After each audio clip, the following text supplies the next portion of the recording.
And welcome, ladies and gentlemen, to GeekWatch, a subsidiary of the Monastery, the open bar of the internet. I am your one and only gaming monk, better known as Mildra, and with me I have 1, 2, 3 good brothers. Ha ha ha ha. We have the man commanding a Jack Frost army and probably getting his ass kicked by the Jack Bros mod. Good brother Akira. we have the man armed with 1,000 folding chairs. Good brother Slick Rick. And the man guiding you through all of your VTubers atop his soapbox. Good brother Shades. Also, we should note, good brother Sick Rick reporting live from Tampa, Florida at MetroCon, my normal home away from home, which unfortunately I am not attending this year. Tears. And we were supposed to have a grand parade of folding chairs, but someone forgot to inform the local mayor. Yeah. I blame you for this one, Shades. Hey, don't look at me!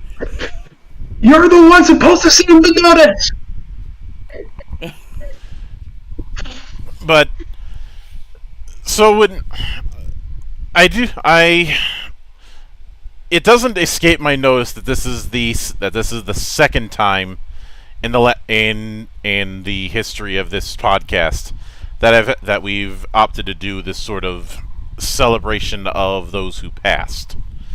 And I am fully aware that I am a few days late on the matter, but in my retort, a monk is never late, nor is he early. He arrives at exactly the time he is needed. Amen. But this time around, and I know a lot of people have taken a solemn tone, but whenever I do these kind of things, I feel that taking the solemn, serious route is to do the subject matter a disservice. As cheesy as it is, I'd like to use these kind of moments to celebrate the life and contributions of those who have passed. Much for the same reason. Oh, go ahead. I was gonna say, it's obviously there's always a time to grieve and be sad, but most of the people we talk about on this show, and most of the people that people like myself tend to talk about, don't want us to be sad forever. They want us to look back and smile. Mm-hmm. You know, we a while back we talked about the passing of people like Billy Kometz, who passed away from colon cancer not too long ago, and he's the kind of guy that would want to look back at the work he did and have a smile. I mean, it's fucking Josuke Higashikata, for fuck's sake. The guy know how to have a smile. And that's kind of what we're dealing with tonight, too. Someone who wanted us to have a fun time, because that's what the legacy of his work was about. Yeah. And there's also the fact that if I hadn't made it obvious already, I have Irish heritage. Not alone, sir. And I have Irish heritage and I have Norse heritage, and there is the matter of the Irish wedding and the Irish funeral. And usually the whiskey gets involved, because it always gets involved. Because when you're dealing with Irish or Scots, you know alcohol is involved. Also, Doku, why is your ass not in here? Bring that ass here, boy. Pause. You know, it's times like these that I'm glad I'm not Kevin Garnett having to have a cuss button.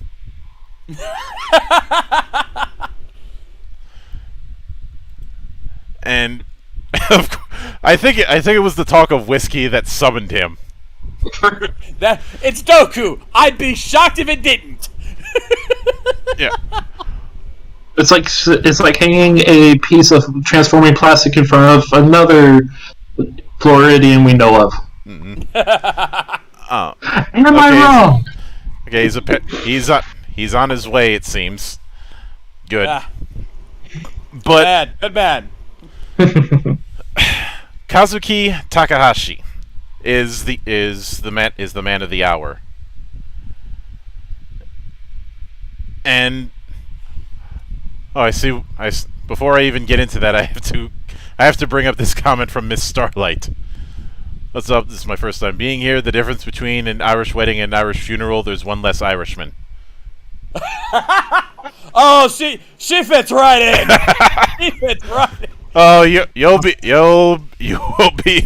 be among your people, Miss Starlight. I can assure you of that. If you're gonna make a comment like that, you are welcome here. Also, hi, sweetheart. How you doing? Oh, is that who that is? Oh. Really? Wow, then you're definitely welcome around these parts. But one thing now, Takahashi sadly passed away about a week ago due to drowning, and it's only been in the last couple days that the cause of death was revealed as such. It was just known that he died in some sort of accident off the coast of Japan. Yeah, I was actually reading up on this. Apparently, what it looks like based on what I was able to read, it looks like what probably happened was he was also the victim of a shark attack, and that probably caused during a snorkeling trip, and that's probably what caused him to lose consciousness and eventually drowned out. Oh, I didn't hear about the shark thing. Yeah, I was reading up on a few places that apparently he had shark bites on him. Yikes! I had heard about the shark bite thing, but I didn't have confirmation.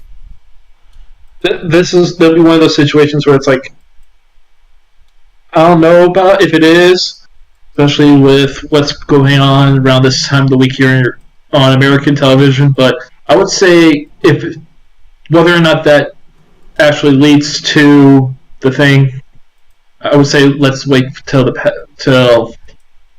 more info comes out. We know drowning was indeed the cause of death. But based on the fact if there's shark bites on him, the best guess is that he got hit with a shark attack and that knocked him out. Mm-hmm. I mean, that it makes the most sense. And have any of you ever done any sort of deep sea diving or any sort of snorkeling? Nope. I have. There's I'm not sure how it's handled in Japan, but there's a lot of safety protocols you got to go through. And going in waters without it's always a gamble when you're going in deep waters. Yeah, in fact, yeah. Here, I believe you actually have to have a license to do deep sea diving because you have to be trained for that kind of shit. Yeah. This was just snorkeling. This wasn't even deep sea diving. This was just snorkeling. And there's been, I've got some buddies in Hawaii, and they've told me some stories about people who were snorkeling when they shouldn't have. Especially since those tides are nothing to fuck with. No, they're not. I've done a little snorkeling when I was out in the Bahamas one time. It was fun, but obviously it was in safer areas. Yeah, and I'm pretty sure the worst you had to deal with was just dealing with salt water. Salt water, maybe the occasional jellyfish you had to watch out for. That's about it. Mm-hmm. But the point of it is that it's I know that snorkeling and the like is a very popular thing in some parts of Japan. But this is a case of just a freak run of luck. But like I said, I want to celebrate what he had accomplished and how it contributed, because obviously I think I speak for a lot of us that we first discovered Yu-Gi-Oh! Probably through the anime, and probably when we were in high school or an approximation around that time. Can attest to that. That's definitely fits my bill. Mm-hmm. I do remember Oddly enough, the first time that I learned of Yu-Gi-Oh was a magazine ad, because this was during that time when I was effectively the informant guy when it came to video games and the like, and I was going through about 5 or 6 different magazines a month. Like, you know that scene in Men in Black when Kay is grabbing a dozen tabloids for research? That was me. It wasn't a case of just grabbing like Game Informer or EGM. No, I had several. I had several that I was grabbing and returning. Game Pro, Game Fan, EGM, Game Informer, and Edge. Don't ask me how I managed to get Edge magazine, a UK-based magazine, all the way out in Minnesota. Somehow I managed to do it. As well as PlayStation and Dreamcast sometimes, but those were a bit pricier because of the disc. Oh yeah. Those PlayStation magazine always used to come. Yeah, those guys used to come with those demo discs. Here's like 5 demos of free games, some of which were full games hiding inside, but we won't tell any that. You won't tell if you will. Yeah. But the thing is, all that they showed in that ad was just some of the hieroglyphics and that blurb that you saw on the back of every booster pack. And at first I didn't think anything of it, because I didn't realize that I was going to be front and center for a card gaming boom. But I don't think anyone knew that this was going to blow up the way it did. I don't even think Takahashi. Yeah, I was going to say, I don't even think Takahashi knew that he was about to create such a big boom of card games in the late 90s, early 2000s. Something to keep in mind, and something that a lot of people I don't think fully realized, unless they lucked out enough to read the manga version of what would become Season 0.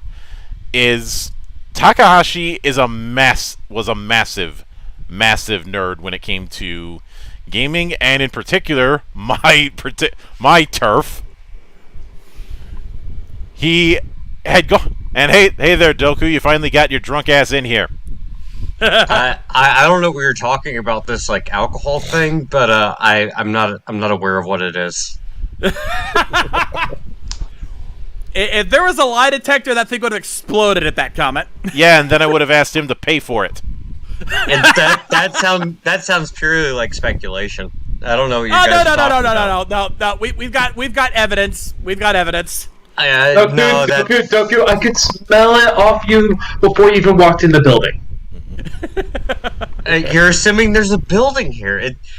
Why does everybody assume that I'm lying? I feel like I just walked into. It's you. I feel like I walked into a hostile room here. Well, is my reputation so bad? Don't answer that question. You want the honest answer, you want the lie. Don't answer that. But I will say, jokes aside, respects, because we're losing too many of the good ones, and it's really frustrating. It really is. I hate it. Yeah, I'm like, this is just me personally. I was like, that generation of what he has done, the people he's influenced from that generation when it started. How many have we lost so far? Because it feels like it's too early for that generation to be getting hit yet. A lot, right? We've lost a lot, and that's the annoying part. Is the level of creativity that we've seen from roughly the mid to late 80s up into like the early 2000s, at least in regards to specifically stuff coming out of Japan in regards to like anime and manga, was, if you ask me, in my personal opinion, a creative revolution. You're not wrong. I can totally see that. I mean, and I'm not just saying like even in regards to like video games. video games, manga, anime. It was a creative revolution. And now we're starting to see that generation, the people that were kind of like the forerunners of that, start to die off, and it really kind of sucks. It's something sad to see. Yep. And it's frustrating. Now, It really is. Sorry, go ahead. just to shift things back into the rails. I do recall on more than one occasion reading an interview that Takahashi had done, and he had spoken glowing. He had specifically cited the monster manuals in Dungeons and Dragons as one of his big artistic inspirations. And if you look at the way he designs monsters in the manga, you can kind of see it. Yeah, absolutely. In fact, I think before we start talking about what made him the household name we see him as today, I think we need to take a look at how Yu-Gi-Oh started. Mm-hmm. Because, as you mentioned, the quote-unquote Season 0, as it's now referred to, the early volumes, the first 7 volumes of the manga, are vastly different from what the Yu-Gi-Oh we know of today. Here's the thing, people. Yu-Gi-Oh was not meant to be this card game revolution when it first came out. It wasn't going that direction initially. When Yu-Gi-Oh first ran back in 1996, the first 7 volumes had very little to do with card games. It wasn't until the last volume that card games were even a thing. The first 7 volumes were actually about different games altogether, and some of them video games, some of them like regular card games, like your standard 52 deck kind of card games. You know, you had dice games, you had all this different stuff. And some of them weren't even games. We even had one that was just literally how long do you hold the bottle before without spilling it. You know, the whole idea of Yu-Gi-Oh was supposed to be about challenging bullies and showing them why their actions are wrong and making them face the consequences of their actions. Mm-hmm. That was kind of the point. There was no Shadow Realm here. You lose. You fucking died. You dead, son. You either were dead or worse. Yeah. The Worse? What's worse? Your mom coming in and breaking your thumbs? Yeah. The first 7 volumes, the basic premise was that little Yugi was solving the Millennium Puzzle, and throughout each episode, you would have some kind of bully, some kind of jackass doing shit, not always illegal, but definitely immoral.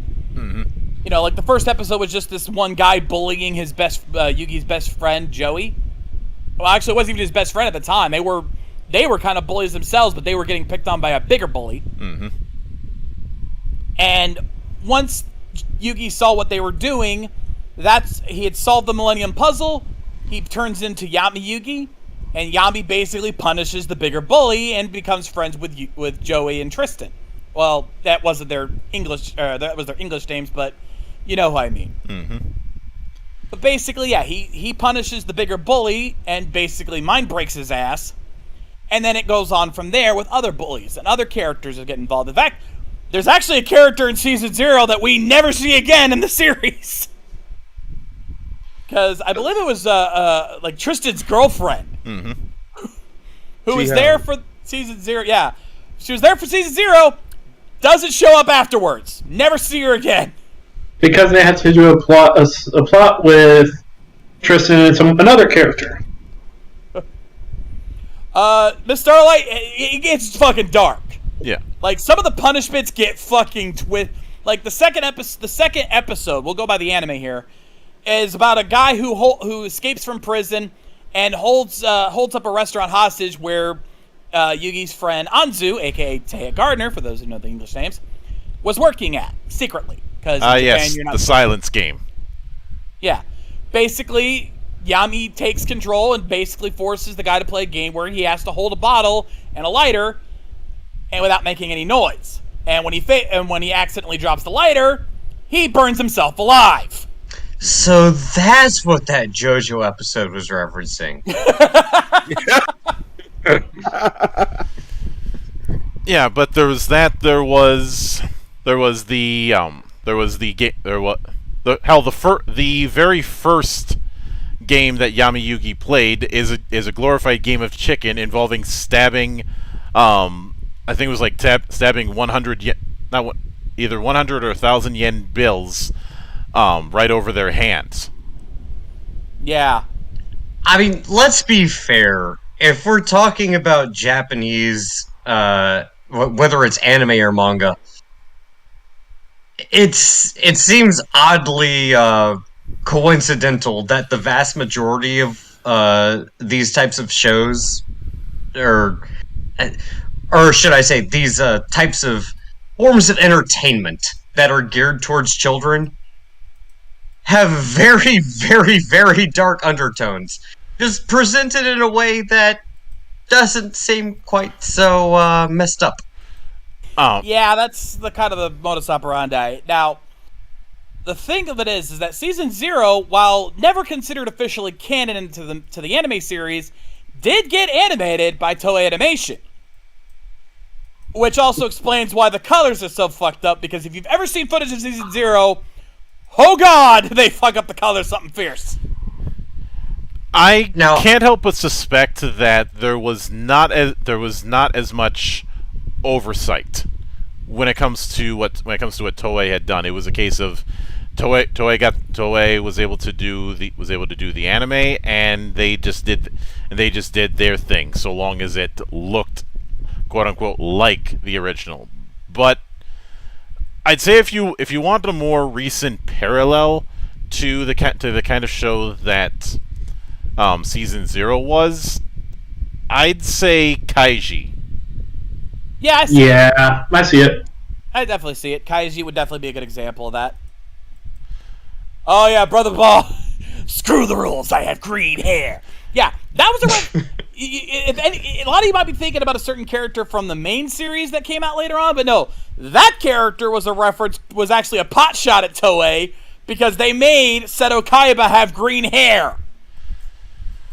Now, I was never a huge fan of Yu-Gi-Oh! And I never watched the series in its entirety. But I have heard that the way the anime is presented is essentially like how Zoid's Chaotic Century is presented, and roughly about as fucked up. Yeah. Another good point to make is that with Season 0, you know how Mokuba, Kaiba's brother, is this like very gentle soul, very friendly, very innocent? Not in Season 0, he ain't! Nope! So did they kill everybody or do they die? Huh? So, did they kill everybody or do they die? That's... um, Or is the answer just yes? The answer is yes. I was going to say leave the imagination to the audience. Yeah, there you go. Okay, so it's probably a strange combination of the two with a bit of a twist. Yeah. But And the thing is, I don't know anything about either character, so I'm literally just spitballing. Also, since we brought up the fact that Takahashi based a lot of his later monster designs on D&D, we should note that there was a tabletop mini arc. There was a whole arc where we get introduced to Bakura, and he traps the whole gang in a tabletop game. Yeah, it was very. I had made a joke for years that Takahashi should have gotten the opportunity to illustrate a monster manual for a tabletop RPG. Would have been fucking awesome, honestly. Getting monster designs.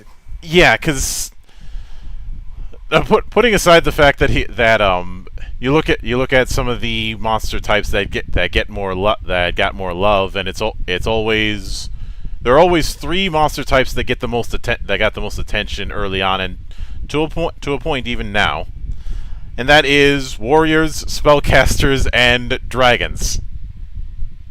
Just imagine a DM at a table describing a monster, and all of a sudden you realize, Oh God, you're staring down a blue eyes white dragon. I'd be lying if I said I didn't break that out. It's you. I'd be less surprised if you. I'd be more surprised if you didn't pull a trick like that. Well, here's what makes it even more insidious. I was playing with people who understood dragon coloration as it is in D&D. Oh, pop quiz, Shades.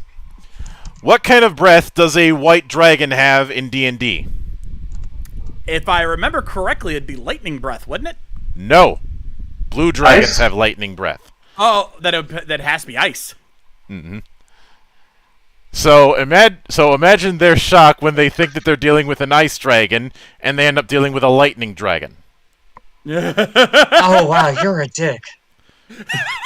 I love it. Goku, you should know him by now. Of course he is. I mean, I do, but that is kind of a dick move. But then again, it's also the same thing I would do. So I applaud it. I had said that it had silvery white. It had silvery white scales. I never outright said it was Blue Eyes White Dragon. They just figured it out. Midway through the fight. So you gave them like just a tiny bit of a hint to see who could actually figure it out and realize, like, oh, thing is not the thing that thing is pretending to be. No, it's more about the fact that I technically didn't say it was a white dragon. You just implied that it might be, but it's not. I said it had silvery white scales. I didn't call it a white dragon. Again, you made an implication that was misleading, and I applaud you for that. It's not my fault. They played on assumptions. They should have known better because everybody knew that I house ruled everything. Anyway, yeah. Let's kind of transition to how this got to where it became the phenomenon it is known as today. Mm-hmm. Because this starts at the very final arc of Season 0, where Seto Kaiba, in an act of revenge, challenges Yugi to this new card game that had just come out recently. It had just become a big hit. Foreshadowing. Unexpected self-foreshadowing there. Mm-hmm. and basically, it's the final arc is actually a recreation of the first duel between Yugi and Kaiba in the main series. It's just that instead of it being in a one-on-one chamber where it's just the two of them dueling, it's actually in it's in a full stadium with a crowd. But it plays out very much the same. You know, Kaiba's got those blue eyes white dragons. He's summoning them. He puts Yugi down, gets Yugi down to the wire. Yugi just happens to pull out Exodia, knocks him out. It's the same exact duel. It just looks a lot different by comparison. Especially since you don't have these giant platforms. It's literally just people imagining what the fight looks like. We'll have some capitalism. But yeah, that is, and thus, apparently somebody in the higher ups, I guess, thought this was a good idea, or maybe Takahashi, like, you know what, I want to run with this. I like this whole card game thing. Let's take that and run with it. Mm-hmm. And thus, we get the Yu-Gi-Oh! Duel monsters that we know today. But even then, not quite. Mm-hmm. Because, sorry, go ahead. Hold off. I'm running with it. I hate that. Starlight's asking, what I feel about Cloud and Fluffy Dragons. I have no idea what you're talking about. Let's say Fluffy Dragons? Think about rephrasing that question so I can make sense of it. Someone? No. Not going there. So with that, we basically get a reboot. It's pretty much a hard reboot, really, because again, the first episode, the first storyline, is that first fight all over again, just with some some minor changes here and there. But at this time, the card game, I guess, might have been still in the prototype stages because the duels in the Duelist Kingdom arc are very different from what we know them to be today. Well, I would say definitely because at least in canon, there's a decent reason. I would say, at least in the narrative. Yeah, because they found a way to fix it as time went on. But the idea of using Catapult Turtle to launch Gaia the Dragon Knight into the stone fortress to knock it off its gravitational pull. Yeah, you can't do that. Yeah, they were still establishing their own rules around that time, so yeah, and this seems so. yeah, it's Okay, like see, the only excuse you could give in universe would be, oh, Pegasus created the game. He could do whatever he could get away with that. No. See, I've never watched Yu-Gi-Oh! Past like a couple of random episodes here and there, just because the premise sounded amusing. So when I hear things like that, I can't help but laugh. But they sound really amusing. Or it's like the certain duels that the stadiums they play on, like, oh, there's an instant water field. There's half water, half forest field that affects the monsters in some way. Yeah. This, I will admit that one of the early attempts at a video game adaptation did double down on this emphasis on fields, that being Forbidden Memories, which I think works better for speedrunners. Yeah. But the funny thing is that particular era, the Duelist Kingdom arc, was when I first found out about the card game because they were running demos at my LGS. And at the time, even back then, the rule set was completely different from what you're seeing on television, because they had already settled on the whole idea of life points at 8,000 for the actual card game instead of the 2,000 that you were seeing on television. Yeah. And a lot of the main rules that we know of were already being well established. That, and again, this could just be a thing in Japan, because in America, by the time the TV series started airing in America, a lot of the stuff had already been established in Japan. That is a possibility, and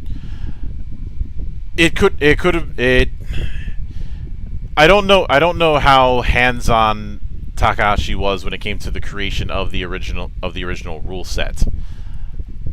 But he had to have at least Konami. some hand in it. Oh, obviously, I mean, it's his creation, but I'm willing to bet a lot of that was being handled by Konami, who's the main people behind the card game. That I'm willing to go with.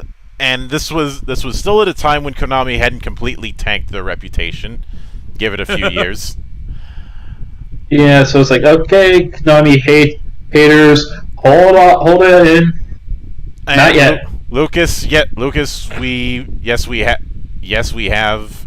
I know that I have, and I know that. I've had a couple. By the time I've had a few. By the time they did the reboot into Duel Monsters, if you were to grab that version of the manga, it's referred to as Yu-Gi-Oh! Duelist.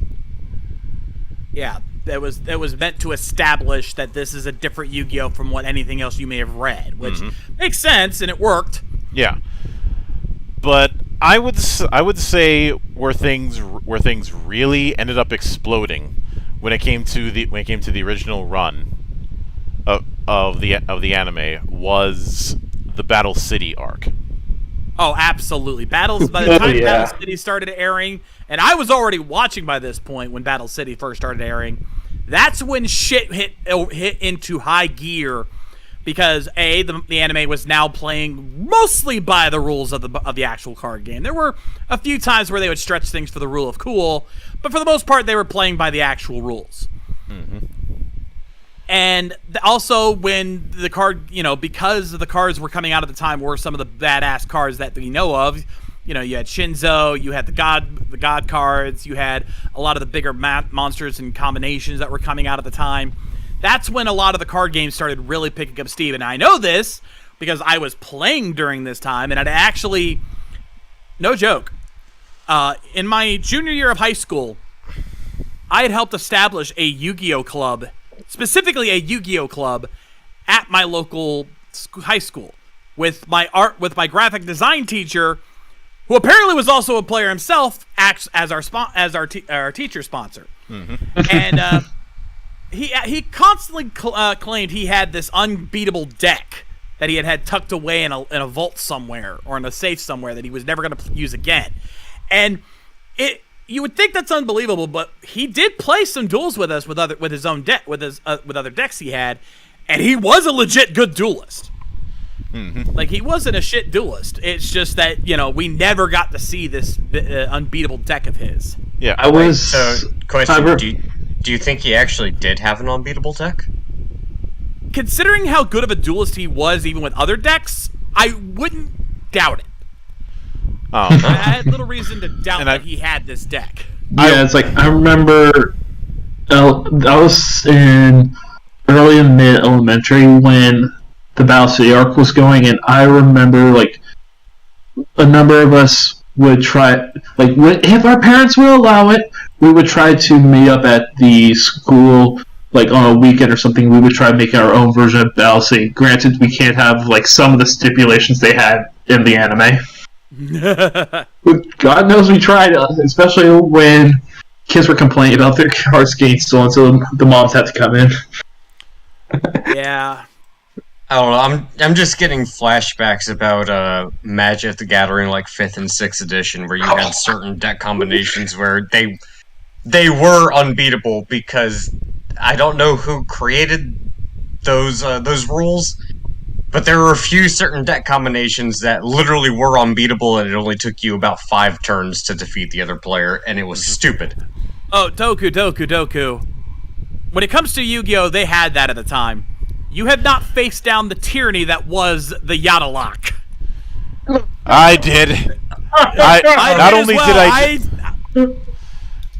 Shades, I just had PTSD thanks to that. How do you think I feel? All right, let me explain the Yada lock. Let me explain what the Yada lock is for those who don't know. There was a group of monsters during the Battle City period called the Spirit Monsters. They were monsters that when you summon them, you could only have them out for that turn, and they would immediately return to your hand. One of these cards was a very low-level monster known as Yatagarasu. Yes, based on the legendary creature.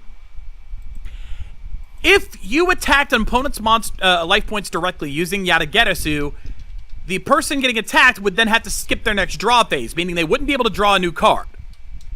So if you were smart enough to have the Raigeki card, which would wipe out all your opponent's monsters, the Harpy's Feather Duster, which would wipe out their magic and trap cards, and another card, I forget which one, that would wipe out their hand, played all 3 of those cards, throw down Yada, block, and force them to skip their next draw phase, meaning they have no cards at all, and you could just keep doing that again and again and again until you knocked out their life points. That was called a Yada lock.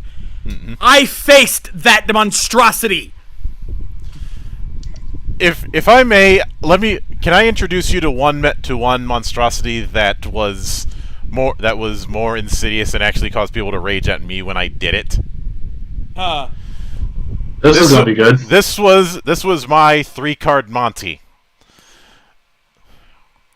Gearfried the Iron Knight, Magical Marionette, Butterfly Dagger Elma. Oh yeah, anything involving Elma, that's immediately I've heard horror stories about Elma. I need to double check, but yeah. Remember, folks, this is why he's the master of being AD. To help put things in perspective, Gearfried was an effect monster that would destroy any equip spell that was attached to it. Magical Marionette had a rule that it would gain counters that you could use to either boost its attack or destroy a creature every time a spell was cast while it was in play.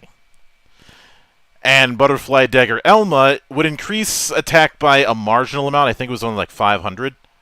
But if it's destroyed, it goes right back to your hand. So what you do is have Gearfried and Magical Marionette out, preferably after clearing the opponent's board, and just constantly try and equip Elma onto it. Obviously, keep getting it destroyed, and just build an infinite amount of counters for Magical Marionette. And this, ladies and gentlemen, those 2 cards alone, Butterfly Dagger Elma and Yatagarasu, were the reason why the forbidden card system inevitably had to be implemented because they were that broken. Yeah. And as Bob pointed out, it is legal again as of right now. Oh, that's fun. Hey Doku, you played through Magic, so you probably remember the pain of sliver decks. Yeah, and the sad part is that's not even the worst thing. Oh, I know it's not the worst, but it was the most infamous at one point. At that point, it was. Mildred, you might remember this one. Do you remember the Innistrad Run? Yeah. You remember there is that blue Geist creature where if you played it, I think it was like 3 or 4 mana, and you immediately had to mill, I think it was like either 5 or 10 cards, but if you ran out of cards, rather than lose the game, you win the game? Yeah. And it's dumb like that. It's because it's also hexproof. You can't kill it. So it's like, cool, here's my mill 10 cards, and for people that don't know, milling just means like you discard 10 cards every single time. So yes, let me play this 3 mana card at turn 3 or 4 and just tap it every time and mill 10 cards every time, and oops, I ran out of cards. I win the game. Sorry, guys. It's like, yeah, that's bullshit. Fuck you. You got to be careful with how these cards run. But anyway, let's get back onto the anime itself, because I think there are several reasons why the Battle City arc ended up being the one that really kicked things into gear. And I think that needs to be discussed because of how big of an impact it had. First, obviously, of course, the card game connection, how it built that up. But secondly, the story connection, because the Duelist Kingdom arc had some hints of the main overall story, but it was really in Battle City where we really got to learn the backstory and the overall narrative of what Yu-Gi-Oh's original run was going to be about. And that, of course, is the mystery behind Yami Yugi, Yugi's alter ego, and what's behind the Millennium Puzzle. We start to learn that Yami was actually an ancient Egyptian pharaoh who was sealed inside the puzzle as a safety measure, and his memories had been lost. And it was through an ancient legacy, a bloodline of caretakers, that he would recover his memories from. Well, the person who was supposed to carry those memories, literally tattooed on his back, well, tattooing that kind of unlocks something in the guy, because the guy went a little psycho. Mm-hmm. Wait, I didn't realize Dio had tattoos. Oh, yeah. Actually, the Dio comparison is not too far off, because when this guy went psycho, he went fucking psycho. Oh, God, that was supposed to be a joke. Damn it. We're talking about the menace of Yu-Gi-Oh! Himself, the petitioner of Black Air Force activity, motherfucking Merrick Ishtar. Merrick Ishtar, when when they forced him to be tattooed with the memories of the pharaoh on his back, it unlocked an alternate personality of his own, a Yami Merrick. And Yami Merrick was not a happy motherfucker. With all the resentment and hate over the Ishtar bloodline and what they were forced to do, he murdered his father, stole the Millennium Rod, and went on the warpath, creating the rare hunters. He stole. On top of that, he trying to avoid making a joke about Millennium Rod. Yeah, I'm sure everyone and their mother's already made the joke you're thinking of, Goku. So see, like, he's also, and with keep that rod alone, like the amount of mindfuckery he's done to not only just like a couple supporting characters, like heavy hits close to home. It's to the point. It's like if you done it nowadays, you probably would get shot. Yeah. But I'm trying. I'd say the earliest hintings that we had at this larger story was mere moments after Pegasus was beaten at the end of Duelist Kingdom, when Shadi showed up. Yeah, Shadi. There's a lot of mystery behind Shadi and what he was about, but basically, he he comes to collect the Millennium Eye from Pegasus, and the Millennium Eye is just that. It is an eyeball that you replace your own eye with, and it is not a fun process to have that inserted. But if you have the Millennium Eye, you can actually see inside your opponent's mind and everything with it, including what they're looking at. And for a card game, being able to easily look at your opponent's hand without having to move an inch, very useful little power you got there. And he used it well. But when he was beaten, the eye was literally forced out of his eye, and thus threw out any future. No, it wasn't. What happened was he ended up getting into a fight with Yami Bakura, lost, and he took it. And he lost in a game of ancient Egyptian laser beams. And Shadi had shown up to figure out, okay, what the hell's going on, because he was the one who gave Pegasus the eye in the first place. That's right. And at that also Shadi was also helping Yugi out a little bit, because he also has the Millennium Key, which has its own unique set of powers. Like, again, the seven Millennium items each had their own abilities. The puzzle had the soul of Yami inside of it. The eye allowed you to see inside the mind. The key, and then also there's the rod, as we mentioned earlier, which allowed you to basically control any other person. Also, we've been talking about Bakura this whole time. He had the Millennium Ring, which also had an evil spirit inside of it. Yeah. One that was a case of massive foreshadowing, since he first showed up in season 0 during that vaunted D&D like arc. But more importantly, Shadi's first appearance was where the revelation of if all these things are known about Yami Yugi, why didn't he ever say anything about it? And the revelation in that is, well, though those secrets are locked off even to him, and it is locked off with some heavy ass security. Yeah. We're talking the kind of security that's used for a vault in Vegas. Yeah. There's my Ocean's 11 joke. There you go. But yeah, it's in Battle City where a lot of this starts to come into the forefront. And of course, Yami Merrick trying to stop them because he wants to basically shut down the Pharaoh for good. And if you want an idea of how cruel and twisted Yami Merrick can be, there's no better battle than him versus Mai. Because the duel with Mai, someone who had been taking this whole time to build herself up as a better character after her first appearance in Duelist Kingdom, where she was just basically a greedy little thief, she tried to become a better person, and she'd actually become very good friends with Joey. In fact, it was very clear that there might have been a little bit of a love interest going on there. But what happens to her in Battle City ends that for good. Not, because he basically beats her so badly that he traps her inside an hourglass, forced to be alone as she watches her new friends move on without her, as the hourglass consumes her. It is the ultimate form of torture for someone who just wanted a friend to now be forever alone.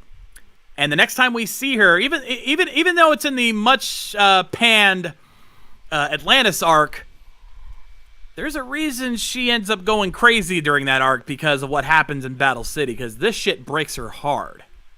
Yeah. Yep. It is well established that enough time in isolation can make anyone crack. Right. It's a reason why why a common threat to inmates in prisons is solitary confinement. And to see how he implements it on her is just, it's painful to watch. Yeah. And remember, folks, this is supposed to be a kids game, a kids show. For kids. Although what's kind of funny about bringing up that duel is it's a good demonstration of a mantra that I've had when it comes to writing. The way that I summarize it is, saving the world is not interesting. What I mean by that is the importance of the world. The world-saving thing should always be secondary, and when you think about stories that do involve some sort of world-saving implication, the reason why they're involved in that story is far more personal than something as altruistic as saving the world. Yeah. And we see that throughout the Yu-Gi-Oh series, is that, yeah, saving the world is great and all, and yeah, it should be, it should definitely do it, but what is your personal stake in it?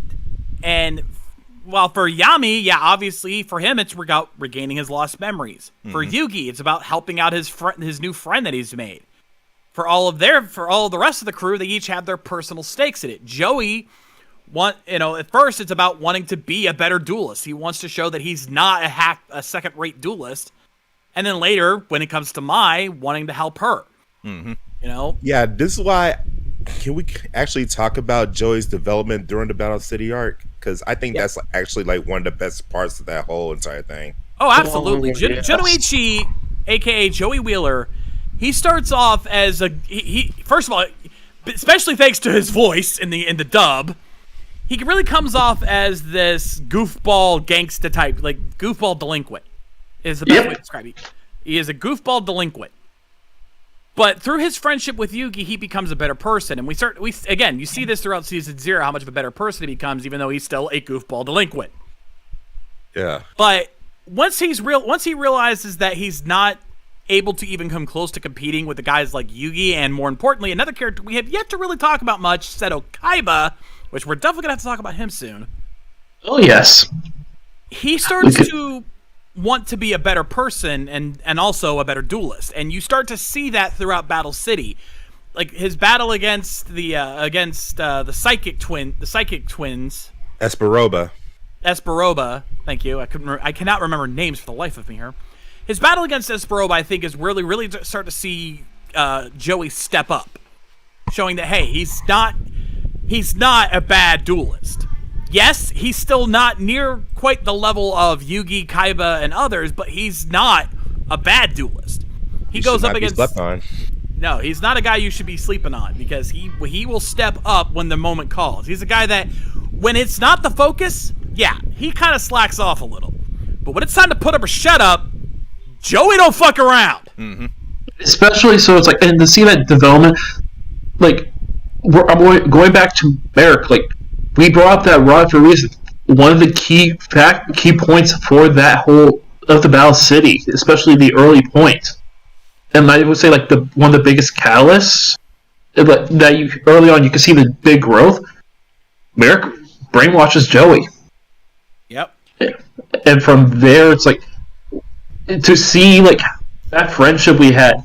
That was the key factor that broke. I would say that's one of the two factors of the situation that breaks the control. And he's hurt. He's tired. He dives straight in the water to save Yugi, who's just as tired. Yeah.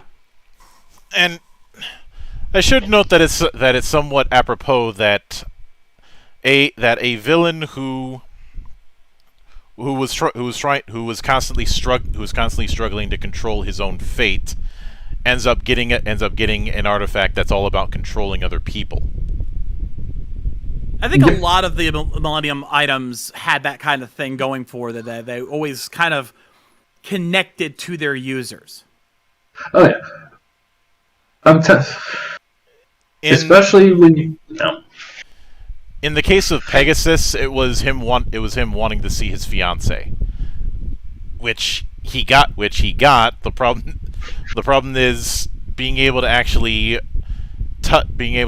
embrace his fiancée is beyond that item's power. Yeah, he can only see him. And for Bakura, he just wanted to be a stronger person because he was a rather frail child. Mm-hmm. Unfortunately, that wish got corrupted because of what was residing in the Millennium Ring. Mm-hmm. Oh yeah. But there is, we talk about, fighting against fate, that brings us to a character that we've neglected for way too long into this whole thing, Seto Kaiba. Yes. The original, and I would say like the biggest rival. Yeah. We established early on about how he dueled with Yugi in the very beginning or / end of season 0. But it's what happens afterwards and how we learn more about Kaiba's past and why he became the asshole he is. That he becomes a sympathetic character. He's no longer an antagonist. He's at best he's at worst an anti-hero. Because we find out throughout the series, especially throughout Battle City and Duelist Kingdom, this was a guy whose father was even bigger asshole. Like, I would say the best equation, Seto Kaiba was Tony Stark. His dad was Tony's dad. Yeah, and what's interesting about that is the fact that his villain stat, he started out as a villain but ended up doing his own story that ran parallel. Because early on, after he lost, he ended up spending a bit of time trying to figure out why he lost, i.e., by every form of analytics that you could possibly use, he should have won handily, and yet he didn't. And it was something that he was trying to wrap his head around. Not in the case of was I not good enough, but that there's some piece of the, for lack of a better term, puzzle that he was missing. Yeah, and one thing that one of the big key differences between the Japanese version and the dub was a big thing of Kaiba did not truly embrace the mysticism going on. In the sub, he kind of accepted there was something supernatural going on, but he didn't quite feel that it should have explained why he lost. It's a case of, yeah, there's obviously something supernatural on, but I should still be able to overcome that. Whereas in the dub, he outright refused to believe that anything supernatural could even exist. Mm-hmm. There had to be some kind of scientific explanation for it, because there's no way magic like that is even possible.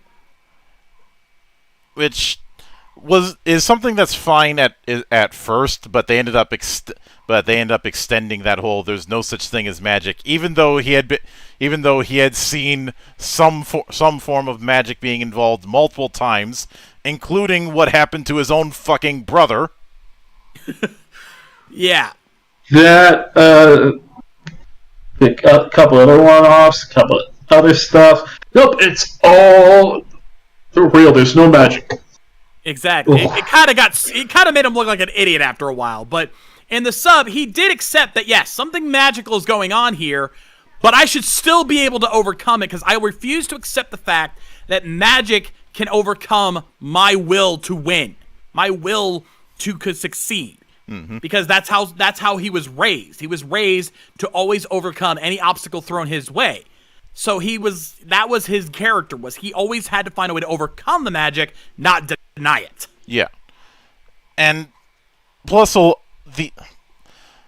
say if there was one bottleneck when it came to his characterization for the longest time, It was the fact that so much of that parallel story involved the protection and maintenance of Kaiba Corporation. In Duelist Kingdom, the reason he was getting involved was because the board members were trying to do a takeover, but needed a heir in order to make any transfer of power legal. Hence, using Mokuba as a bargaining chip. In Battle City, a lot of it was dealing with the last remnants of the old version of Kaiba Corporation when they were a weapons manufacturer. Yeah, again, almost literally with that in that one point. Yeah, again, with that connection between the Kaibas and the Starks. Mm-hmm. Whereas Seto Kaiba was Tony Stark wanting to make fun things, new technology to innovate and improve lives, whereas Kaiba's adopted father, we should also note, adopted father, Oh, but the is real very much one. like, it was very much like Howard Stark and how he just wanted to make weapons of war. In fact, that's literally, like, you could literally just implement Howard Stark in as Seto's father and it would still fit perfectly. Which, as an aside, you have no idea how annoying it got that people kept comparing me to Kaiba anytime I was wearing a long jacket. Also, I just remembered, Seto's father, Gozaburo. Gozaburo Kaiba. Oh, yeah. But I will admit that since you brought it up, I think it's a good time to decipher why the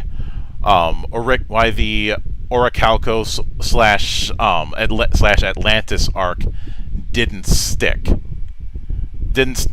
the landing, and there's a couple reasons I can think of. One of them is to quote Einherjar from Midnight's Edge, jumping after Vicula, i.e., having to follow up Battle City was going to create problems.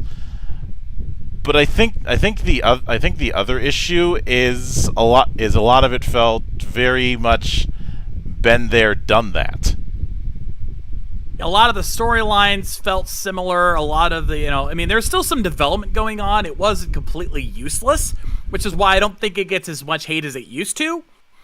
But it still felt repetitive, and it also caused a lot of regression. I think Yugi is the prime example of this regression, where even Yami Yugi kind of regresses back to how he used to be, but in a way that what kept it from ruining that arc is that it shows that regression comes with consequences, that he fell back on his own old ways of being unwilling to lose, and it ended up costing him everything.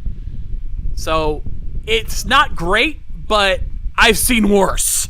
Yeah, I've made clear that one of the better parts of that arc was the brief time when Yami was all by himself. Because of the fact that he fell to temptation and used the seal.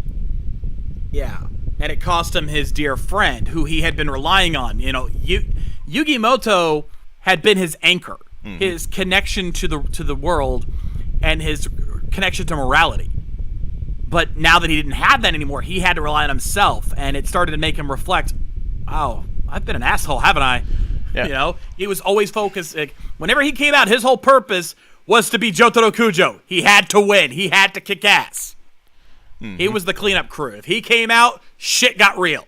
Yeah. Now he had to actually be a character. And I think the other thing that didn't help was the nature of having in this case three powerful dragons. And while I enjoy dragons as much as you do, Shades, there is still the issue of so much of the storyline involving three uber powerful cards introduced in this arc. Yeah, and it will not be the end of it. No, it would not. We will get to that. But yeah, having the Sacred number after all. Having the three Dragon Knights right after we introduced the God cards, when the God cards were already seen as this unbeatable team, and then you also you basically storyline wise nerfed them for the sake of this storyline, kind of probably pissed a few people off. And it wouldn't be the first time. Or would it be the last? I think is what you're getting at. Wouldn't be the last time. But yeah, that a lot of those factors really affected that storyline. Even though it did have some good to it, like I won't say it's absolute shit, but it had a lot of problems. A lot of that is due to the fact that this was an anime original storyline. I don't believe this was ever in the manga. Yeah, this was anime only, and it's kind of obvious that it is because of all those factors we mentioned before. Especially since at the end of it ends up going right back to square one, whereas because it had to. Yeah, and that. Now I will note I don't have the level of hatred for filler arcs that some of my colleagues do. I understand that filler arcs are very much a product of that weekly television time. Whereas nowadays that is no longer, it's no longer an issue, or at the very least it's not as much of an issue as it may have been a decade ago, or even 15 years ago for that matter. I think the thing about filler is you have to kind of grade it on a bit of a curve. If, a good filler does have aspects of character development. Instead of focusing on the storyline, a good filler can focus on a character, giving them a chance to shine. And in the case where in the main story they would never get that chance. Mm-hmm. It can also do a good filler. Sometimes it may not work well with the characters, but it can do well to help establish parts of the world where usually in the main story you would not be able to get a lot of touch on. That's a very good point. World building and character development, I think, are the two times where you can get away with filler. If you're just doing a cheesy filler arc where you just want to do a goofy episode, fuck that. Throw that out. We don't need that shit. But if you're doing something with that filler to build the world or to build a character, and that's the thing that makes the Orichalcos arc tolerable, is that there are moments of character development. Again, going back to Yami Yugi. It gave him a chance to develop as a character. Mm-hmm. And we mentioned Mai earlier. Mai's, in the main storyline, after this, Mai's gone. She just leaves. But here we get a chance to see the aftermath of what happened to her in Battle City. So having that little moment gives her a chance to be redeemed and to grow and to overcome the pain she had from Battle City. So that arc helped her out. So sometimes filler is a good thing if it's done right. Mm-hmm. And I think the lesson was more or less learned, because after that and I think one other filler arc, that's when they dived for the finale had to dive whole hog into actually firing off the Chekhov's gun with what happened in Egypt. Yeah, the final arc is the memory arc, as it's often referred to, is because we dive into Yami's memories and see what happened during that time and try to stop it, because, oh boy, does shit get crazy! It explains a lot. And the funny thing is that this is considered one of the better arcs, despite the fact that the dueling in the traditional sense doesn't really happen until the end. Yeah, not until the final duel between Yugi and Yami, but it's because while we don't focus on the dueling aspect, we're focusing on the story. Mm-hmm. And there are still new stuff being introduced. There's new monsters coming out, but we're focused on the classic monsters in this old setting because, well, that's the point. It was, I believe it was Zant was the main villain. Am I right? Zork Necrophates. Yep. Yeah, Zork. Who had a unfortunate design, to say the least. Yeah, but he wanted to basically rule over the world, typical villain fashion. And the Pharaoh had to stop it with the power of all the monsters he was able to summon, including good old Exodia himself, because you can't tell me Exodia wasn't Egyptian themed. But truth be told, I'd say the bigger story was in that instance was Bakura, the King of Thieves, who his whole reason with partnering up with Zork was because of his tribe getting wiped out. Just to make all these shiny objects we've been talking about being so powerful. Mm-hmm. Yep. Because we've talked about some of the Millennium items. We didn't talk about them all because a lot of them didn't really do much. Hi, Isis. How the fuck you doing? But then again, she stayed out of the way most of the time. Yeah. She's kind of there during Battle City, and after that, not so much. That was a Shizu in Battle City. Isis was in the last arc. Same character, though, technically. You know what we mean. Plus, Isis is just Ishizu is little more than ISIS through a Japanese translator. Yeah. So as far as plus some, I remember when she showed up in Forbidden Memories, she's referred to as Isis. So, You got me there.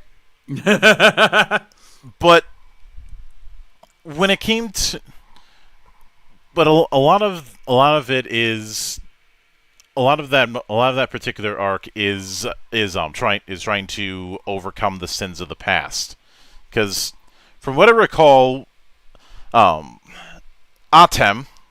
was not the true identity of Yami Yugi. Was not even fully aware of what happened to Bakura's tribe until it was brought up. I think, if I recall correctly, a lot of these stunts that were pulled in order to create the Millennium items basically preceded him. Yeah, so he was just a victim of circumstance. He just got blamed for stuff that was beyond his control. Especially since the King of Thieves showed up mere hours after his coronation as pharaoh. Great day one, huh, Pharaoh? Yeah, right? Yeah, I believe it came in like right on the celebration. Right in the middle of it, like, dude. Yeah, and the final duel was a representation of a theme that you tend to see in the first three series, that of moving on. Yeah, Yugi no longer needed the support of Yami to become a better person. He had become a stronger person. Mm-hmm. This was his coming of age ceremony, if you will. Him stepping up and going, yeah, I can handle myself now. I'm a better person. And of course, once the series was done, it didn't take long before I started to see news about the next generation, that being GX, which I think time has changed the perspective of GX. Some people it has not held up with time as strongly. But I don't think GX is without merit. Oh yeah. I mean, it's again, chasing after Vinicula comes into play again. Like, with how epic the original series was, anything that followed up after it was going to be seen as lesser. I do think that we do have that same instance of repeating what came before for the first half of GX. Yeah. I think that's because I think that was intentional, because I think the creators wanted to keep capturing that zeitgeist, but you weren't going to be able to do it because, well, the original series was just that damn good. Mm-hmm. You can't recreate that. That's lightning in a bottle right there. You can't capture it. Yeah, because if you look at the now, admittedly, Judai or Jaden, whichever you prefer, is a bit more self-assured and confident than Yugi was. But He also had a really good habit on getting over a questionable teacher. The less said about Crowler, the better. Yeah, He got better. He definitely got better. But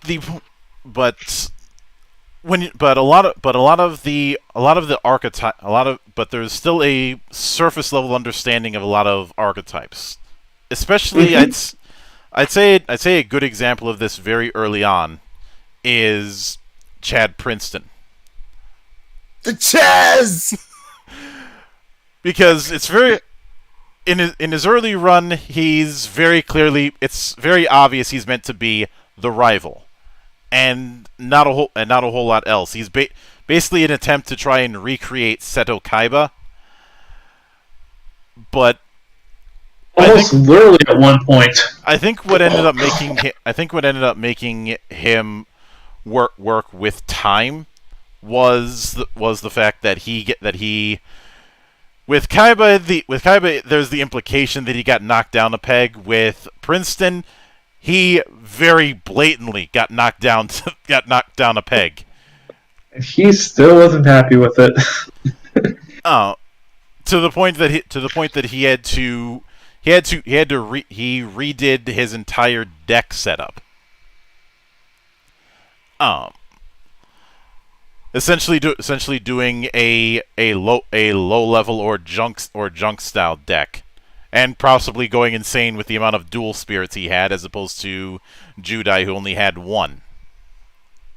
Yeah, that version. Especially with those three, oh dear God, anyone would go insane. But more important, the best way for me to describe, GX, if I was to actually do a review of it, is a rough start that led to better things. Because I think the first proper arc that it tried to do with the Sacred Beasts very much felt like a repeat of what came before, as well as the whole thing with Amnail. That was a case of been there, done that, got the T-shirt.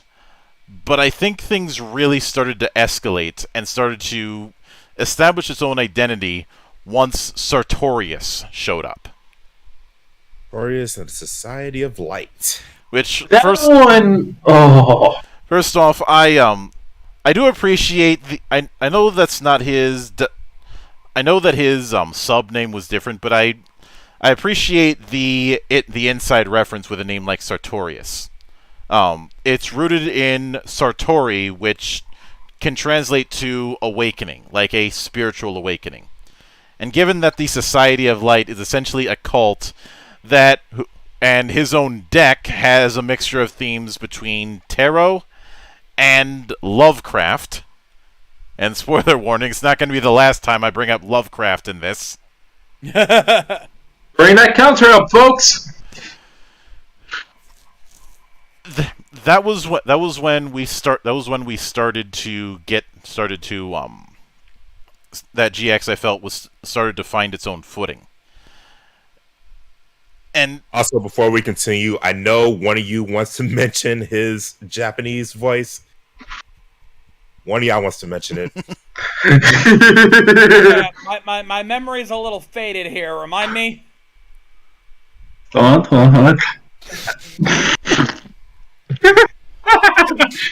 What are you doing? Well, let's just say because of his theme of tarot cards and everything, he also had a card Zawaldo, because he was also voiced by the Japanese voice of Dio in JoJo. yeah, How ironic, we were talking about that earlier. I still think my best take on the Dio meme is replacing Dio with Ronnie James Dio and going, "You were expecting Dio, but Kono Dio ta."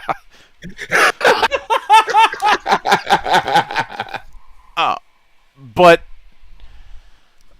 one of the big reasons that I think that ended up being where you started to see a bit more of that establishment is, well, for starters, seeing the guy who was the rival who had gotten beaten down a peg joining the society and acting like a completely different person.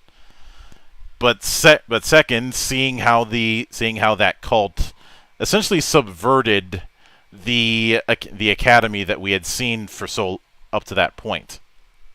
Mm-hmm. And I would, and you know how I said this wouldn't be the last time that I bring up Lovecraftian themes.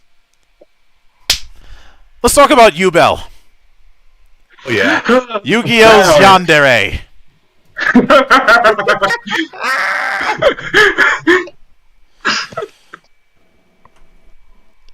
Now, you of course had the introduction of Jesse, which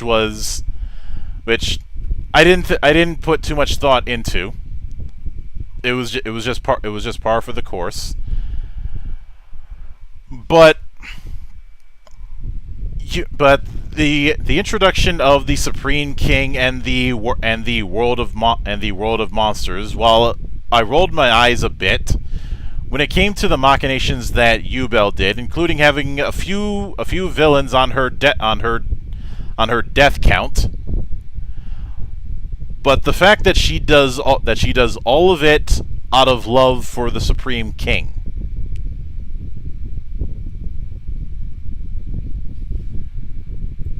And of course, Lucas has the Lovecraft counter at 2. But that's why I call her. Thank you, Lucas. That's why I call her that. And even just the design. If you look at Yubel's design, she looks like something that you would expect a Chaos Demon, especially a Slaanesh Chaos Demon, to look like out of Warhammer.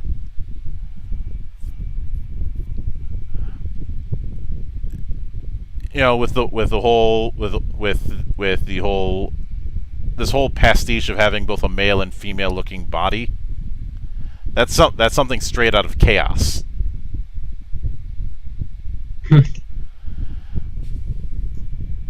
But once again, but even that whole thing with Judai being the reincarnation of the Supreme King, that's once again a case of still being too similar to ground that was tread before. Yeah, and it's just a reincarnation instead of it being the spirit of them. But it's the same. It's basically he's basically Yamayugi now. And that became even more blatant, given that the climax of that arc involved Judai using super polymerization to fuse both of their souls. Yeah, super polymerization. How did that came about? Oh, I don't know. Jaden just sacrificed his friends for it during a duel against Demon King Braun. Yeah. And wasn't he the guy who says he duels for his friends? Yep. So that was absolutely bullshit. I want to make something clear. I don't hate GX, but I do understand why Takahashi had the mindset of maybe I should shelve this and work on something else.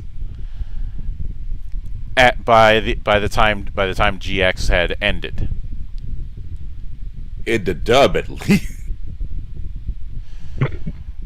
Because I think it's about a good time as any to talk about what happened with the GX dub compared to the Japanese. Well, before we can do that, we kind of have to talk about the dubs in general. And, oh boy, am I going to have fun with this, because that means we get to talk about a certain company that I have had on my shit list forever and a day. Get to the back of the line. Already?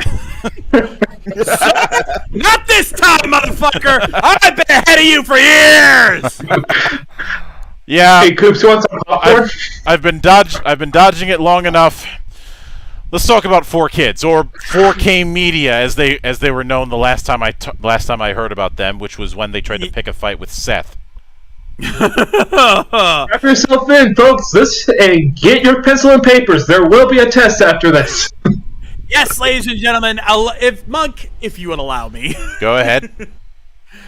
4Kids Entertainment. Now, during this time, 4Kids was at their height of their popularity and hadn't quite reached their full level of infamy yet when the original Yu-Gi-Oh! Came out. But oh boy, was this the series that got them there!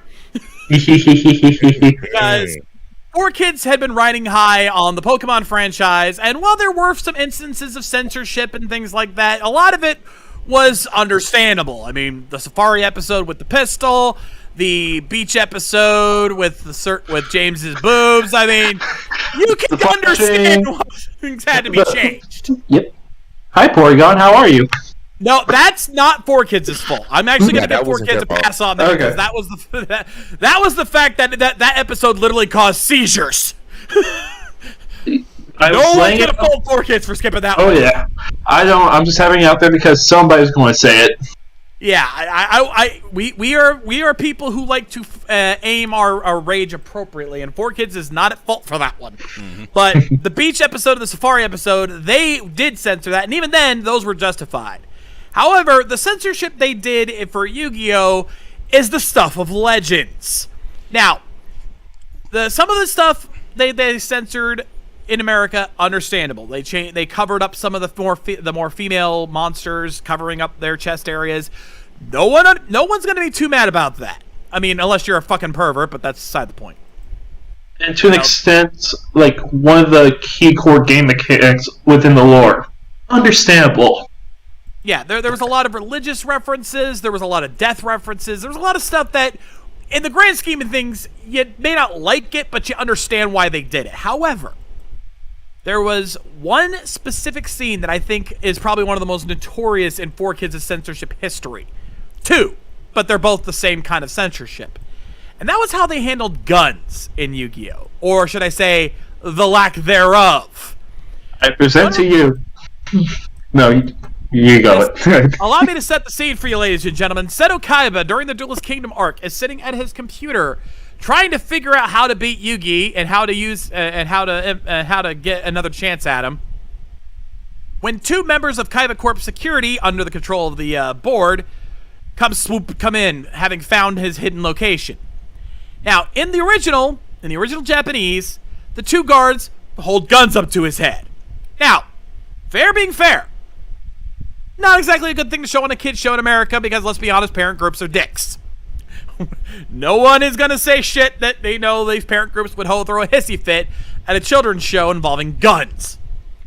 But instead of just, skipping the scene or putting something else in their hands or doing any other thing that they could have done to censor the scene, what they decided to do for this was to just edit the guns out, and that's it. Making it look like the guards are pointing their fingers at Kaiba. But in a way that you can tell they were supposed to be holding something there. I think there's that, and then the Pegasus one. They did the same. Yeah, they did this exact same thing later on, where Bandit Keith, a very minor one-off, asshole in America. In America, for those of you who follow Little Karibo, loses his duel with Yugi, and in a fit of rage, tries to take it out on Pegasus, jumping over the railing and trying to put a gun up to Pegasus's head. Of course, Pegasus, not being a dumbass, has a trap door right around him so that if anyone tries to get close, they get dropped into the sea. Mm-hmm. Well, in the dub, once again, they edited it out so that it makes it look like Bandit Keith is pointing his fingers at Pegasus. Literally finger guns. The most dangerous weapon ever. Like, even as a kid, you could tell. Like, I was a kid. I was a young teen when these episodes aired. And even I could tell, are they supposed to be holding guns? I'm pretty sure they're supposed to be holding guns, because they look like they're holding guns. Like, who the fuck were you trying to fool? My favorite story when it comes to 4Kids was when they got grilled over some of their changes at a convention, and this was when Al Khan tried to claim that they were trying to make anime more Western, which went over as well as you'd think, or the time he got publicly hissed at New York Comic Con one year with the infamous "Kids don't read" line. Yeah, they were notorious for removing any kind of, written signs on anything. Instead of just changing them to an English term, they just completely left them blank. And anyone with a brain was like, what the fuck is that? And here's the best part. That panel where they got hissed at, they were saying the whole "kids don't read." He was saying "kids don't read," at a panel that had representatives of the New York Library Association. Oof! That's a dumb. Now, that's a critical hit. Yeah. However, if we're gonna rag on 4Kids, I do have to play one single bit of the Devil's Advocate. Come on, get in there, go! Because there is one thing about 4Kids during this era that actually I can say they did a good, and that was in their music department. Because, love it or hate it, the original Japanese music for Yu-Gi-Oh! Was kind of generic. Let's call a spade here, people. It was generic J-pop bullshit. I'm sorry. Even GX, which there's a couple of my favorite bands were doing music. It was not their best. Yeah, it's not very good. I'm sorry. If you like it, great. It's not really anything. Now, you could say that the music for GX and 5Ds was kind of generic too. For 4Kid standards, it was not all that great. But the music for the original series, mwah, chef's kiss. That shit was actually banger. Let me give you an idea of how good it was.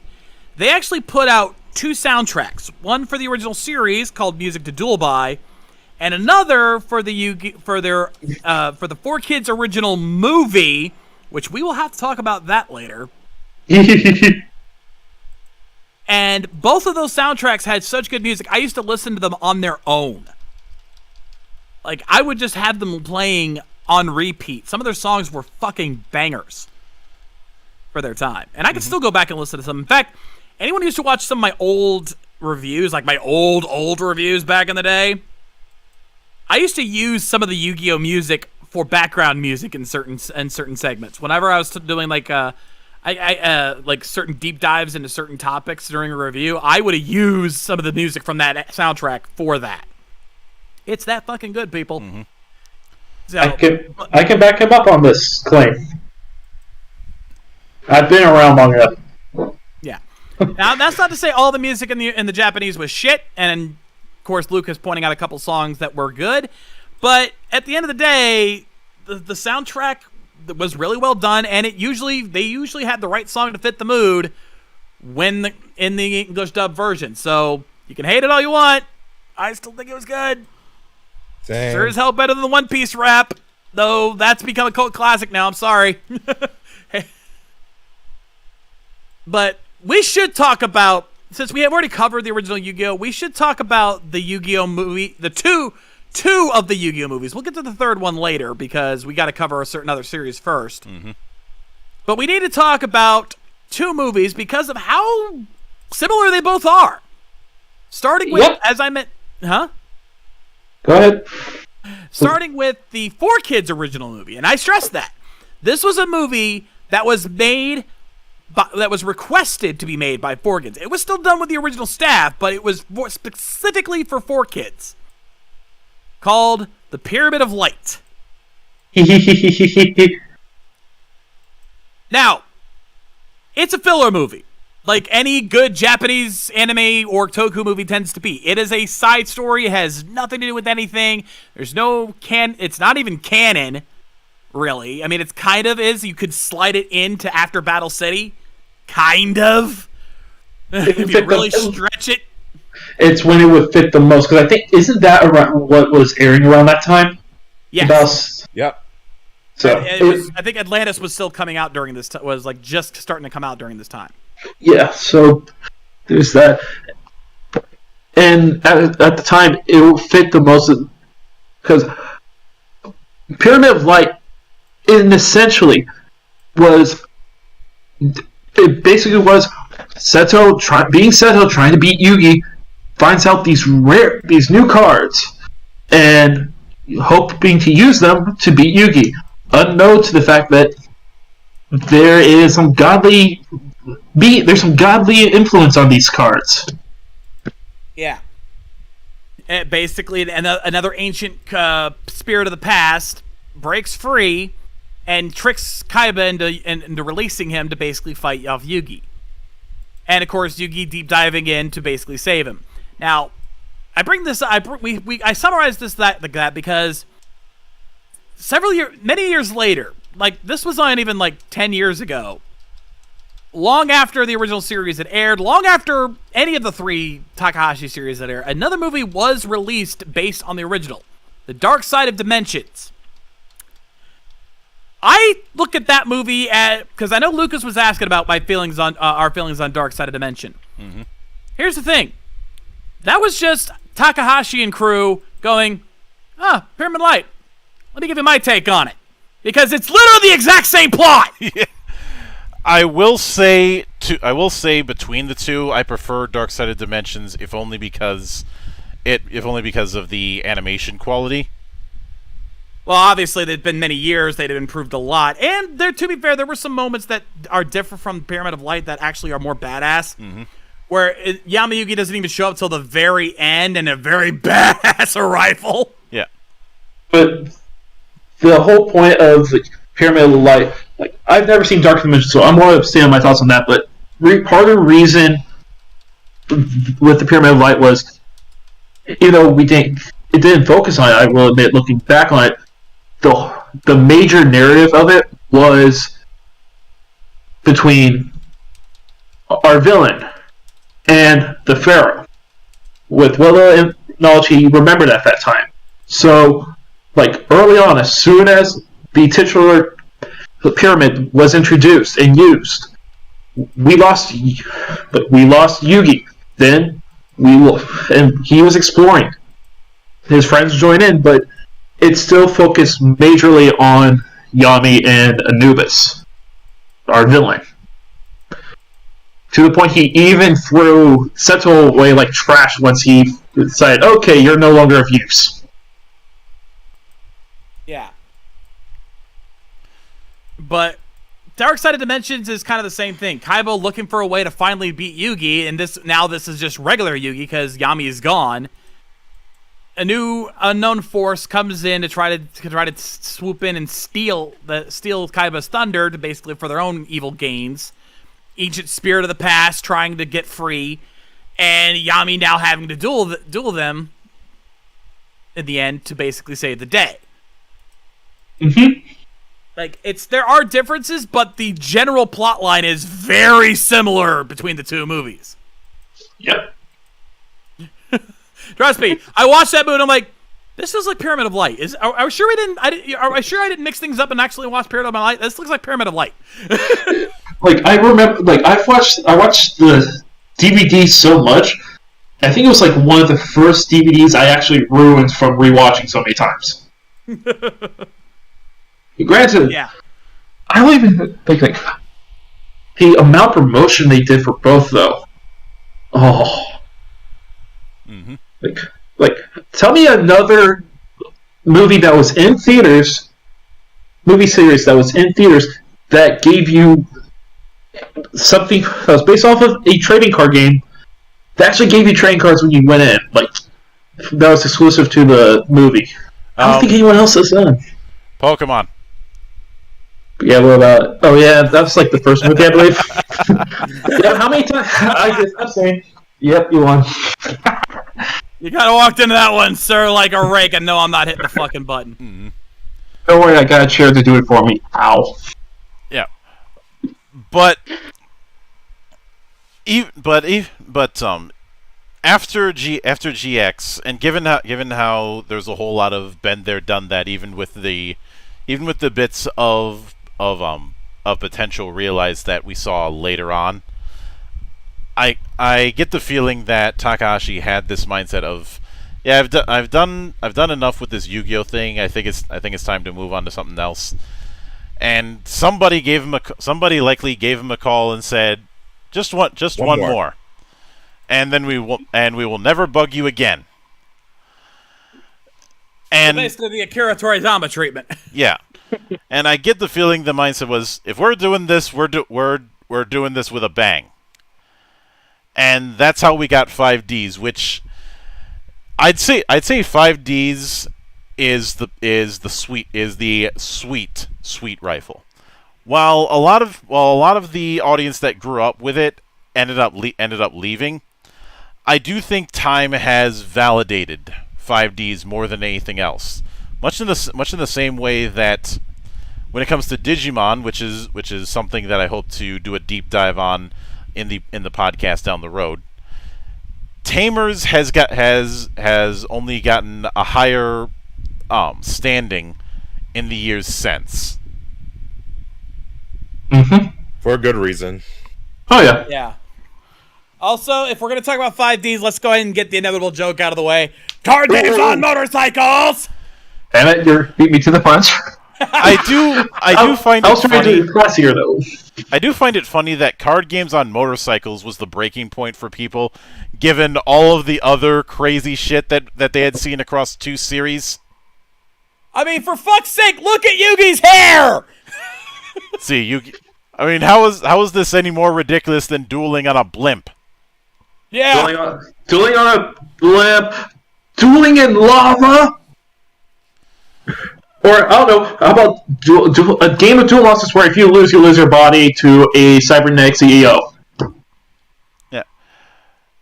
The point is that this kind of crazy wasn't.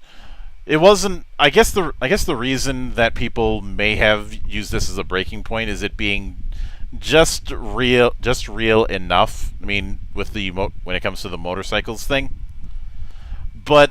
Truth be told, I think this kind of thing had to be done because there's only so many ways that you can have 2 people standing at each other without it starting to get rote. And as we kind of hinted at, there does seem to be this vibe that things were starting to get a bit rote after GX, so a shakeup was necessary. Oh yeah.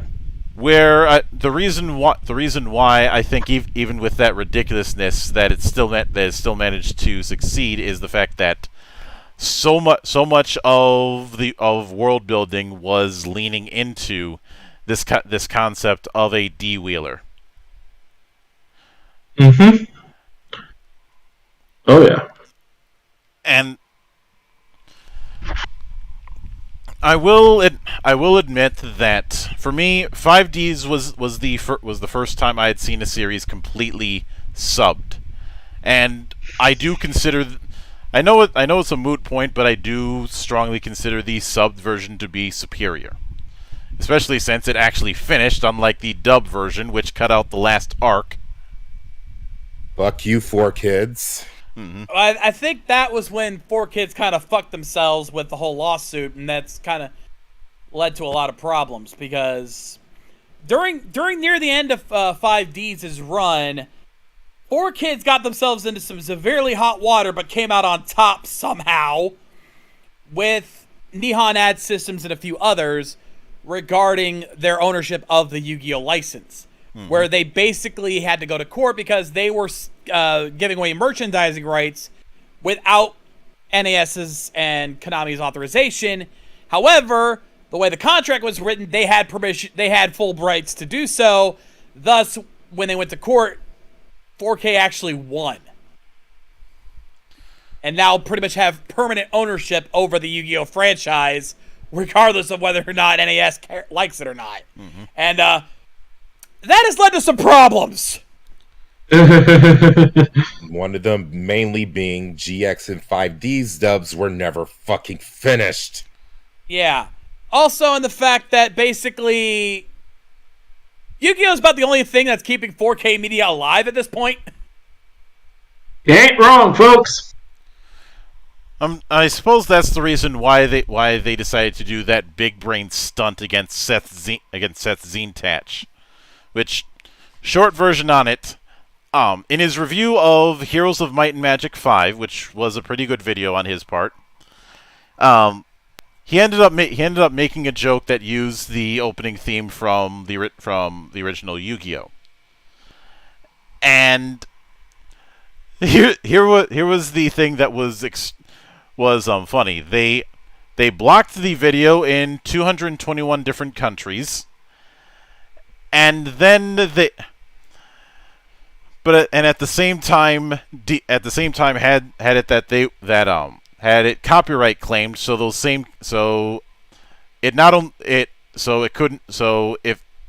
it couldn't even send ad money to them. Real 500 IQ play there. Like he got the notification that ad money was going to get sent to the copyright holders, but no ad money is going to get sent to the copyright holders because the video got blocked. You follow me so far? It's like, do you want the money or not? And Seth did a re-upload of it called "Now Available in 221 Countries." But the other, but there's also the fact that 5Ds was an attempt at some vast experimentations, for least of which being having a much older looking cast. Yeah, I was for most of the first two series. It was strongly implied they were high school age, if not middle school, depending on some of the characters. But here, everyone's a young adult. We have situations like juvie. We have them having jobs. Yeah, and I'd say the only people who were close to the age of characters in seasons past were the twins. Both twins and Akiza, because I believe she was still in like high school age around that time, or may have been past that. But the point is that a lot of the cast had a much more matured appearance, and even this whole thing of a more mature setup also extends to the story. And while it isn't trying to be as gratuitously dark as Season 0, it is tackling heavier subject matter. Chief among it being, well, the classist divide between Neo Domino City and Satellite. Yeah, this whole thing, like the main motivation of our main character, I forget his name. Yusei. Thank you.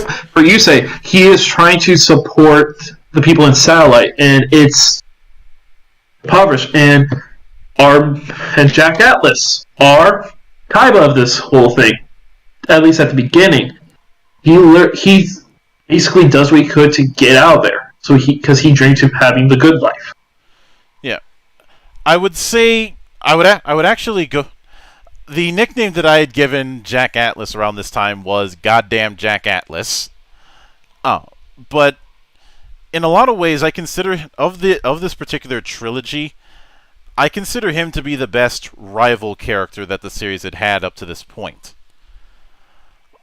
Because while there certainly is that chip on his shoulder, it's very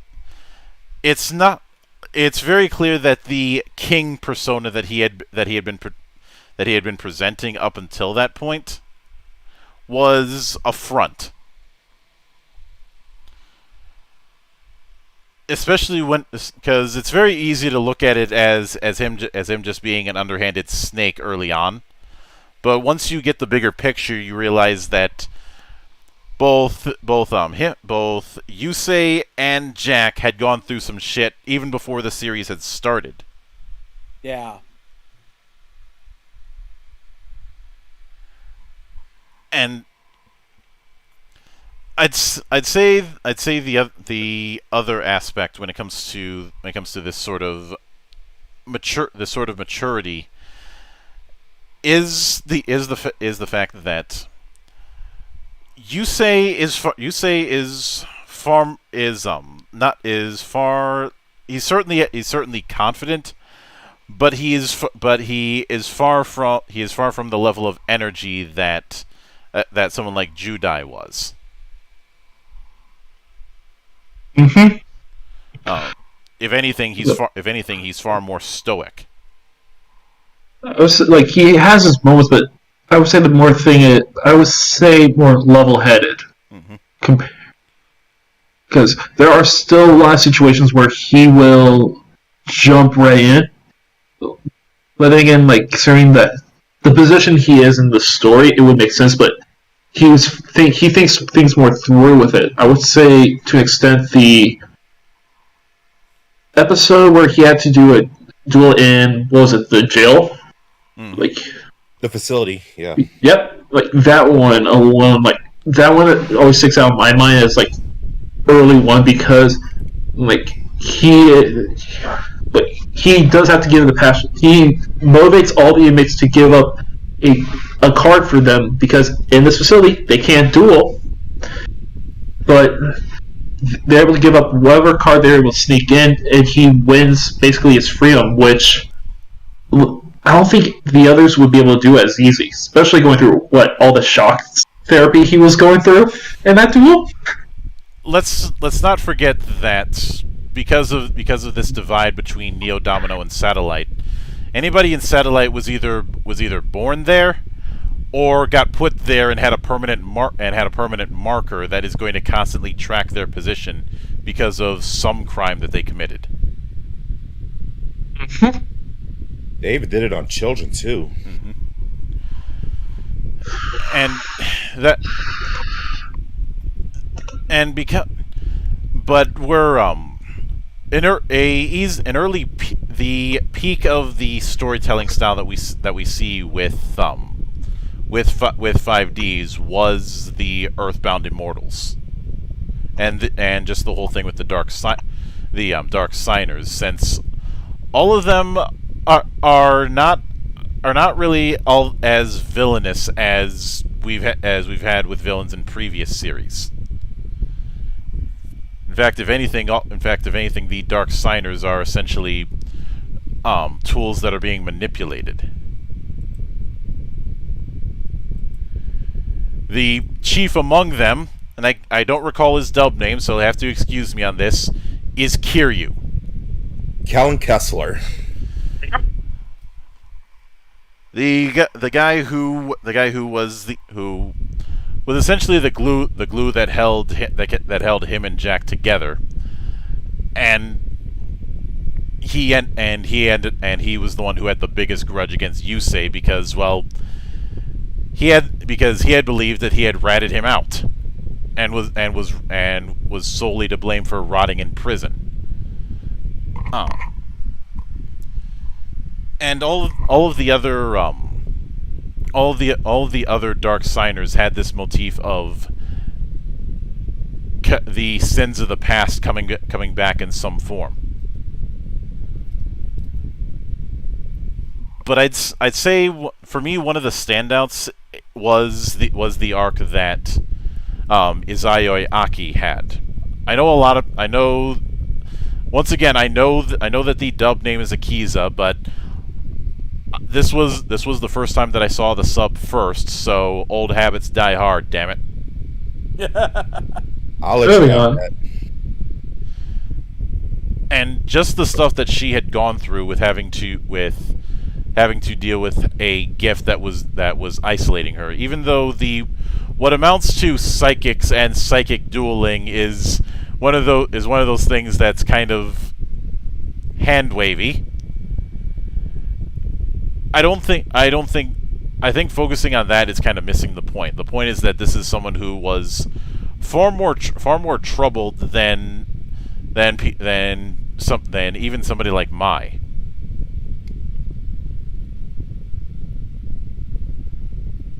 And when somebody's in that level of trouble, they're far more susceptible to joining any sort of group that will give them some semblance of a place to belong, even if it ends up being a cult like the Arcadia movement.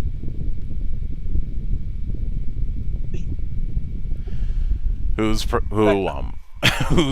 leader keeps reminding me of Cyborg 009 for some reason. Yeah, a lot of times you see these groups of people, these cult groups, and you're like, how the hell does someone join a group like that? If you understood their life, you probably realize there's a reason. Yeah. I had that mindset at one point, and then I met Tori Magoo, and then I started to really understand it. And I've talked about her in the past, and she's an absolute sweetheart. She was a former member of Sea Org. So let that sink in. And I'm not going to say that I was friends with her. I only met her a couple times. She probably doesn't even remember me. But hearing her experiences colored things.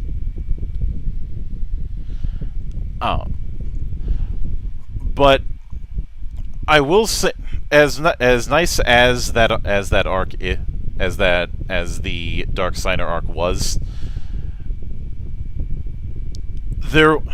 It did. There were there. This is a series that kind of has the same curse that O-Ranger does of having to pivot because of events outside of their control.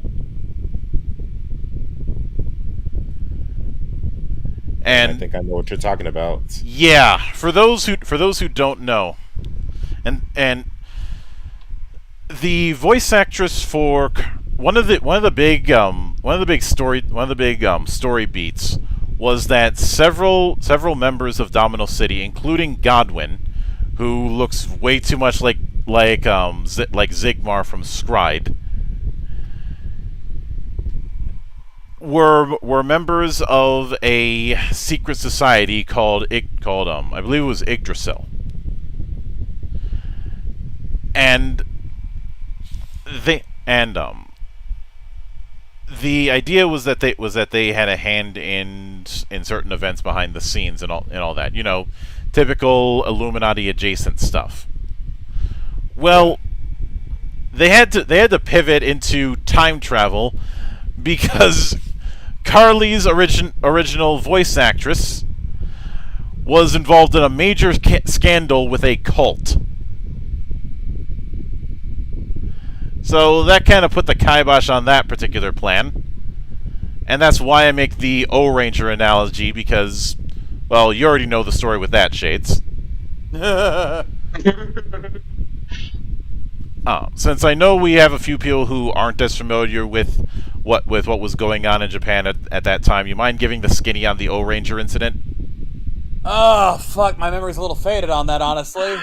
I remember most of it. Rick, take this one for me. I'm not. Basically, around the time of O-Ranger, the Japanese show of Japanese adaptation of what would become Power Rangers Zeo. The show itself was dealing with was dark. Like the first episode alone, cities were getting destroyed. People were falling into fissures, blood. Basically, as dark as they could portray on a kid show in Japanese TV. And they kept these going until about episode 9 or 10. I would say maybe 8. At least when they were shooting it, because around that time, there was a attack on a couple in Tokyo on a couple subways, which led to the death of probably, I'm not going to say the number, but because of that attack, it was said to be the biggest one on Japanese soil since World Wars. Because of that, they had to change the tone of O-Ranger a lot, and it was seen heavily around the early parts where they didn't show the city getting destroyed as much. There weren't a lot of civilian casualties, and they had to have a number of comedic episodes. Now, granted, some of it was still pretty good, but you can definitely see the tones in it. And that kind of applies here, but the unfortunate thing is that after such a peak with the Dark Signer arc, well, there's still 60 episodes left. So what are we gonna do? And their approach was tournament in the form of the I think it was called the GP. Yeah, the GP. And I mean, I can certainly get the appeal of that. Tournament arcs is one of those things that a lot of people roll their eyes about. I don't have as much of an issue as some people do with them. Largely because I understand the appeal of doing it, since it's a good way to have a bunch of characters involved at once. So I know some people roll their eyes at a shonen series doing a tournament arc, but it's a good way to do a bunch of character developments in a short amount of time.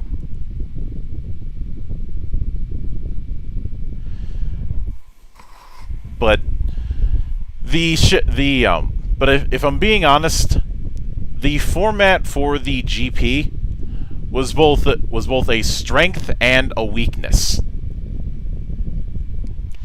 Now, doing it in that whole group of 3 thing where you're transferring between players, that That feels very much like something you would expect out of a Grand Prix in Formula One or GP.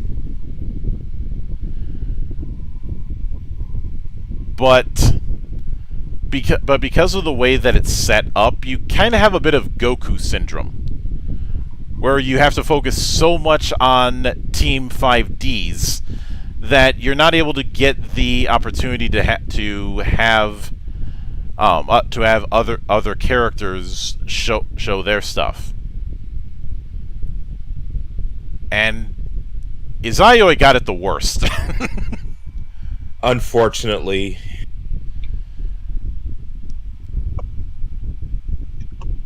But even with that, and what makes this thing even worse is okay,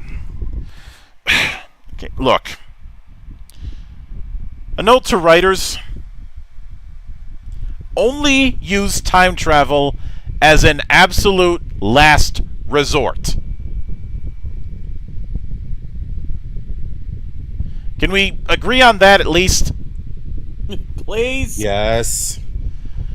And I know some people... I want to believe they will. Wait, knowing our luck. I know some people are going to say, but what about Back to the Future? Isn't that turned out pretty good? Yeah, and even that fell on its own weight. And then some people go, well, what about Doctor Who? Are you absolutely sure you want to use Doctor Who in a defensive time travel argument? Don't pull that fucking argument. Like, you don't wear a red fez, you have no right to talk.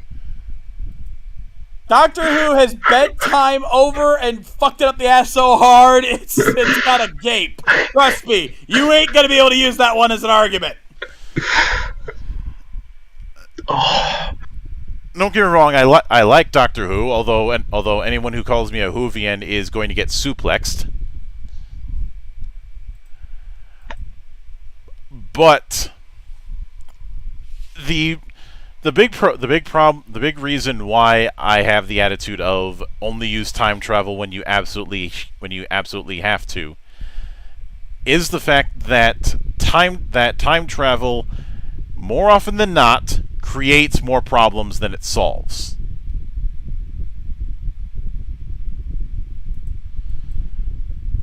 That's why I don't object to Some Call Me Johnny having that whole gag about time travel is bullshit. Right. Hey, John. Hey, John Stewart, you got something to say? Know how much I hate time travel, right?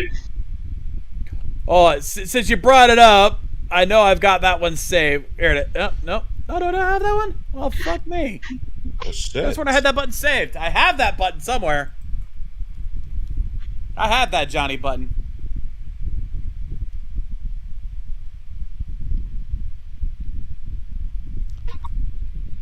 Give him a second, he'll find it.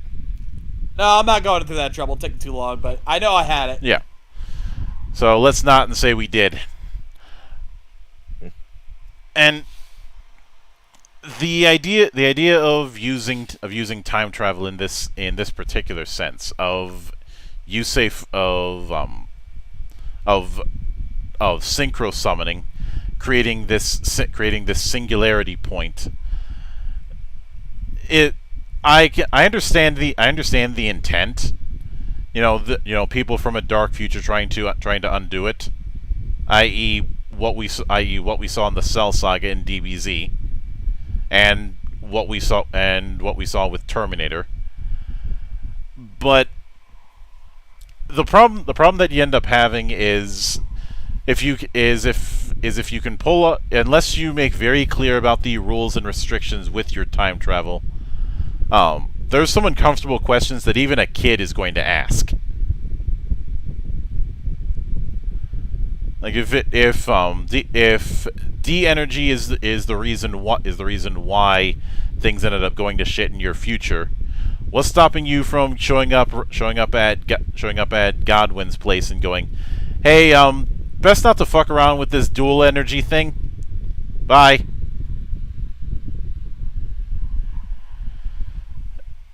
But to be fair,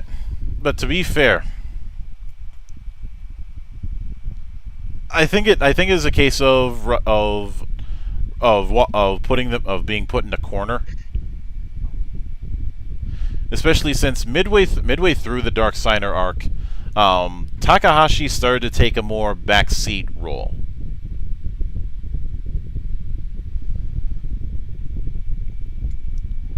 Yep. And I will admit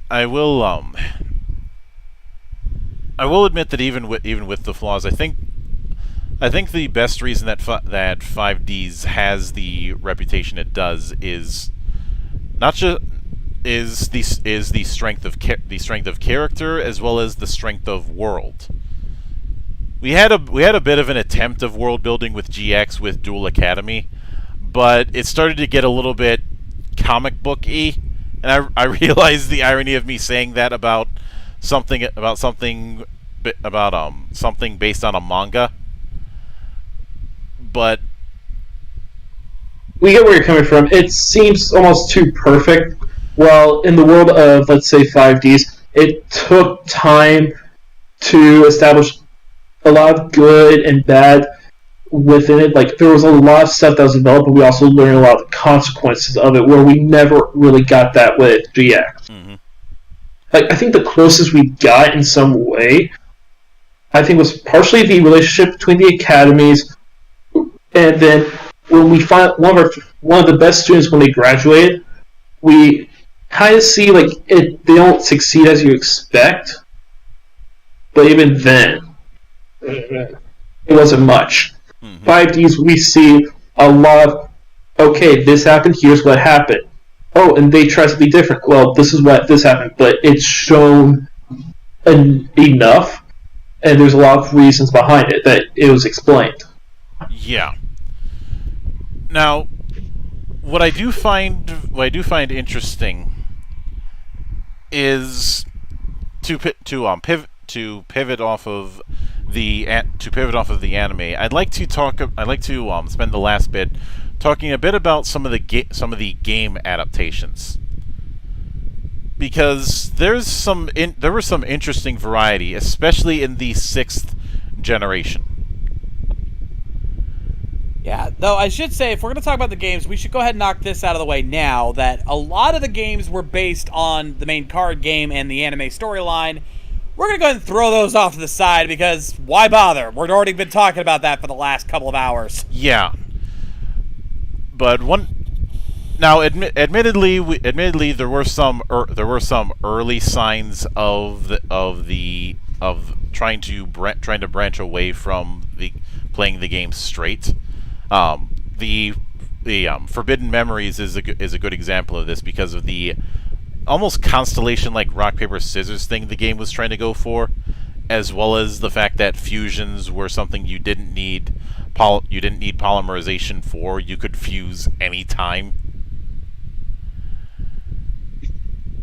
And I remember people not liking Forbidden Memories, but I've seen it get a second chance at life through speedrunning. Oh lord, there is a massive speedrunning community, to the point there's even been controversy with one, I believe it was a Brazilian speedrunner, cheating the fuck out of it and getting pissy when he got called out. Aren't all cheaters like that, though? This one was especially bad. Yeah, this one was really, really bad. This was hose. I remember when this went down. This was hose mad level shit. Oh yeah. But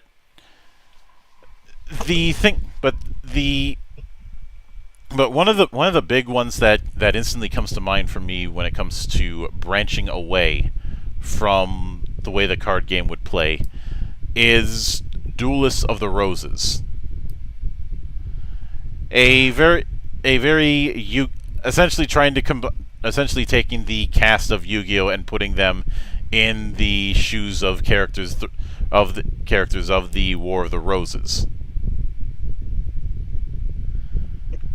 which is an excuse to have Seto Kaiba in Blue Eyes knight armor.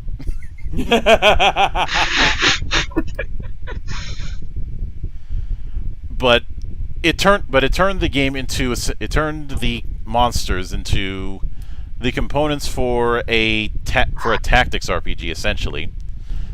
And while I certainly like the game, I will not deny one particular issue. Matches could get crazy long. Yeah, even the speedruns for these games are like fucking stupid long. Oh, I'd say another one that got overlooked that was on the GameCube was the Falsebound Kingdom. I've never played that one. That one leaned a little bit into RTS territory. Kind of. And of course there was also side games like Dungeon Dice Monsters, even if the GBA version of the game was fucking broken. Oh, it was. Then again, they introduced a broken ass monster with Thunderball in the actual Dungeon Dice Monsters game. I remember. Like, anytime you want, line your opponents up. Yeah, and as long as you had the crest for it, you could keep doing it. I've been in places where they've had a rule like that was banned. Which I'm like, I'm not surprised. Mm-hmm. But beyond that, I think it's also important to look at the after effects of what Takahashi's work ended up doing. Putting aside the fact that we started to get a boom of card games and card game shows, but I'd like to take a few examples and examine why they didn't exactly stick. The big one would be Duel Masters. And I think the reason it didn't stick is it was too similar to Magic the Gathering. Actually, it was kind of the point that it was supposed to be the original Duel Masters anime was supposed to use Magic the Gathering, and then they just ended up making a knockoff of it. Either that or Wizard of the Coast wasn't cooperative. It's the WotC we expect. Yeah, really wouldn't surprise me. Mm-hmm. I mean, we have the flag flying proudly above our local establishment for a reason. Yep. Fuck the WotC. Remember, folks, on your way out, please salute the flag for a couple seconds. Mm-hmm. But then there was also Chaotic, which felt like a U.S. attempt to try and do something like Yu-Gi-Oh. But I think the reason why it didn't work, in my opinion, is it was too complex for its audience. Well, then also like the anime that they had companion with it was nothing like the card game. Which for a lot of people, it's like they could do as much as they want, but if you had that physical media like Yu-Gi-Oh was, they kind of more expect that. Which nope. Since Chaotic came out right as Yu-Gi-Oh was trying to lessen the gap between the anime and the card game in that regard, I can see where you're going with that. Mm-hmm. I think it's a combination of that and a card game that was a bit too complex for that young of an audience. Of course, there's also the fact that you didn't have character decks with Chaotic as much. No. Like, you had certain kinds of themes, but at the end of the day, they were all basically the same. Mm-hmm. And while stuff like Bakugan and Beyblade also were popular at the time, their popularity didn't last. And I think I know why. Because of the fact that it relied on a physical plastic crack kind of gimmick, it's not something that you could set up all that easily. Hell, the sole reason why we ended up preferring Yu-Gi-Oh over say the DBZ card game in my circle was that it was easier to set up.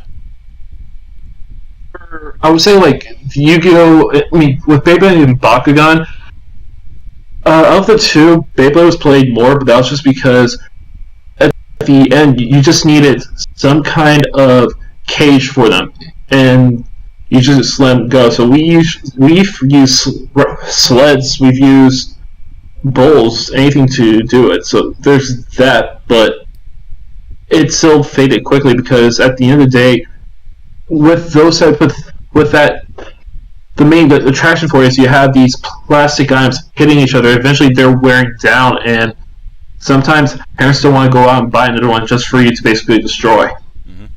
Lucas set in the chat was saying that the strategies shown in the show were actually valid ones in the game. If that's, I can totally see where you're going. I can see where you're going with Lucas, but another aspect of it is people within the realm of the show. You can use as many of those abilities or enhancement cards as much as you want, but you have to. They would be taking the characters in the show were literally becoming it compared to the game that we have in the physical world. Mm-hmm. So there's that difference as well. Like the idea, and I agree with your point, but there's still the difference is still there, and that affected a lot of people. Sorry about that, Monk. No worries. But I think the combination of the issue of accessibility and trying to make a card game instead of it being a happy accident is the reason why a lot of those other projects didn't stick. And I know some people are screaming to the high heavens. What about Vanguard? What about Vanguard? Fuck out of here. I'm not saying that those kind of games aren't relevant, but the zeitgeist for that particular style has come and gone. Especially since in my not so humble opinion, I think that the narrative has shifted further and further away from collectible card games and has leaned more into deck building card games and board gaming. Mm-hmm. Yeah. Largely because if there's one thing that I think has become vastly unpopular, especially in the last 4 years, it is the idea of randomness in games. Or rather, of random draws with spending in games. Well, there's that, and I would say another one. At least this is me from. This is not me as the player. This is me. Because I work in retail. I know this. A lot of people are sick and tired of wasting money on looking for rare stuff. So you have that element as well. Yeah, I have a love-hate relationship with the secondary market when it comes to card games. The other problem in terms of the anime side of things is that a lot of these card game anime honestly are very repetitive in their setup. Like, even Mother's Basement, love him or hate him, made a good point about this. The thing that made Yu-Gi-Oh! Work was that the card game was not the focus of the story. It was the tools used to tell the story, and even then that had problems with it, but a lot of these other ones, everything is focused around the card game. And even later seasons of Yu-Gi-Oh! Ran into this problem where the card game was the centerpiece. It was the deciding thing of everything regarding it. Mm-hmm. And a lot of later anime tend to have that problem where they focus entirely on the card game, but they also use it to tell this other story that's almost separate from it. I'll give a good example. Something to go off of that, Shades. Let's go back to the Duelist Kingdom arc. What was the main point of that story? What's the main goal at the end of that arc? What was the motivation for Yugi? To free his grandfather who got captured. So that was the goal. To get there, he had to play the game. So it was not like, oh, he was going there to play the game. No, he was going to play the game because he had to get his grandfather back. It's just he had to play the game to get there. Compared to nowadays, where, I don't know, I don't even watch that, a lot of the modern stuff, but they don't have that kind of motivation to get there. Yeah, there's not a defining thing with that. It's a case of either focus on the card game itself and make that the centerpiece, make that the actual point of the story, where you're wanting to be a better card game player and things like that, or ditch the card game aspect altogether and just tell whatever story you want to fucking tell. Mm-hmm. You got 2 lanes, pick one. This is definitely one of those cases where you cannot fight a war on 2 fronts. And I think the other thing is a lot of quote unquote card game anime is essentially trying to capture lightning twice, and even Takahashi couldn't capture lightning twice. But where I think the legacy is very interesting, oddly enough, is in my neck of the woods, because I've seen some people try and adapt the concept of it without trying to literally replicate a card game in the process.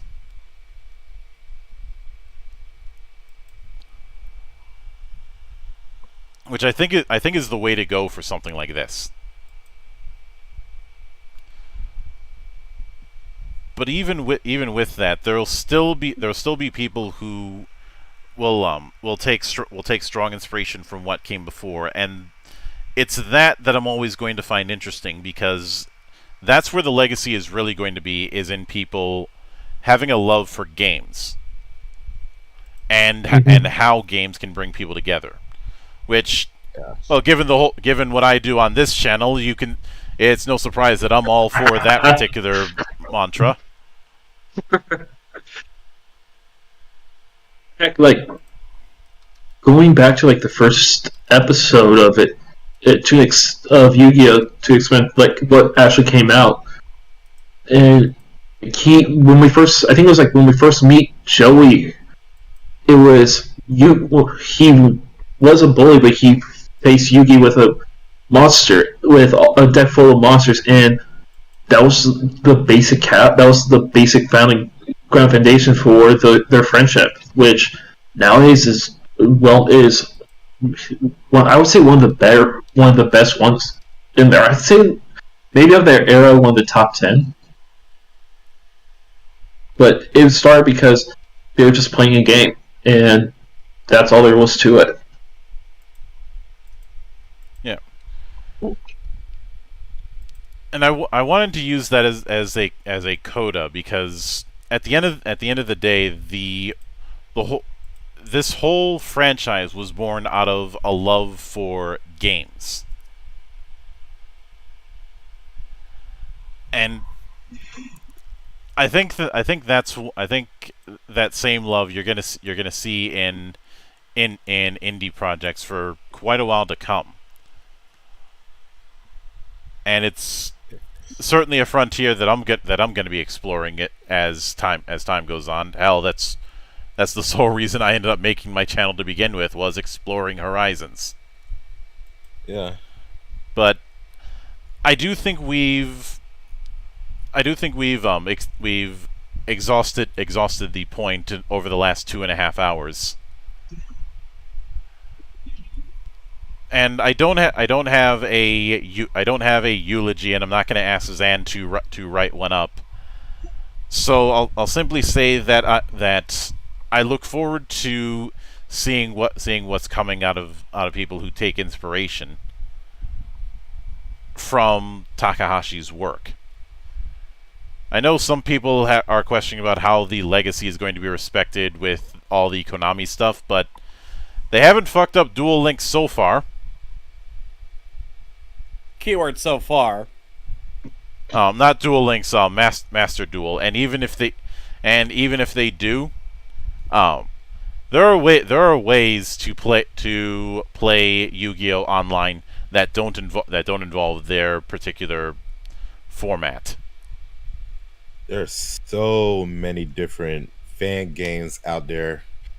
It updates pretty much every single time. Like, I know YG Pro is one of them, I believe. Mm-hmm. Yeah.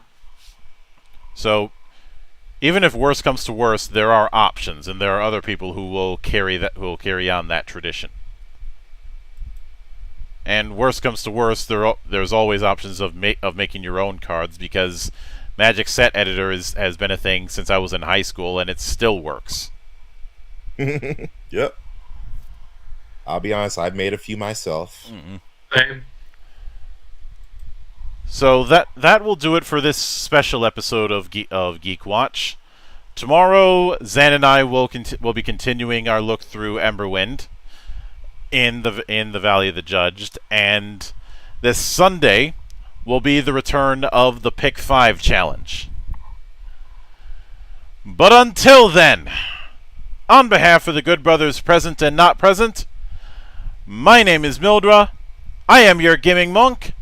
Stay fucking frosty.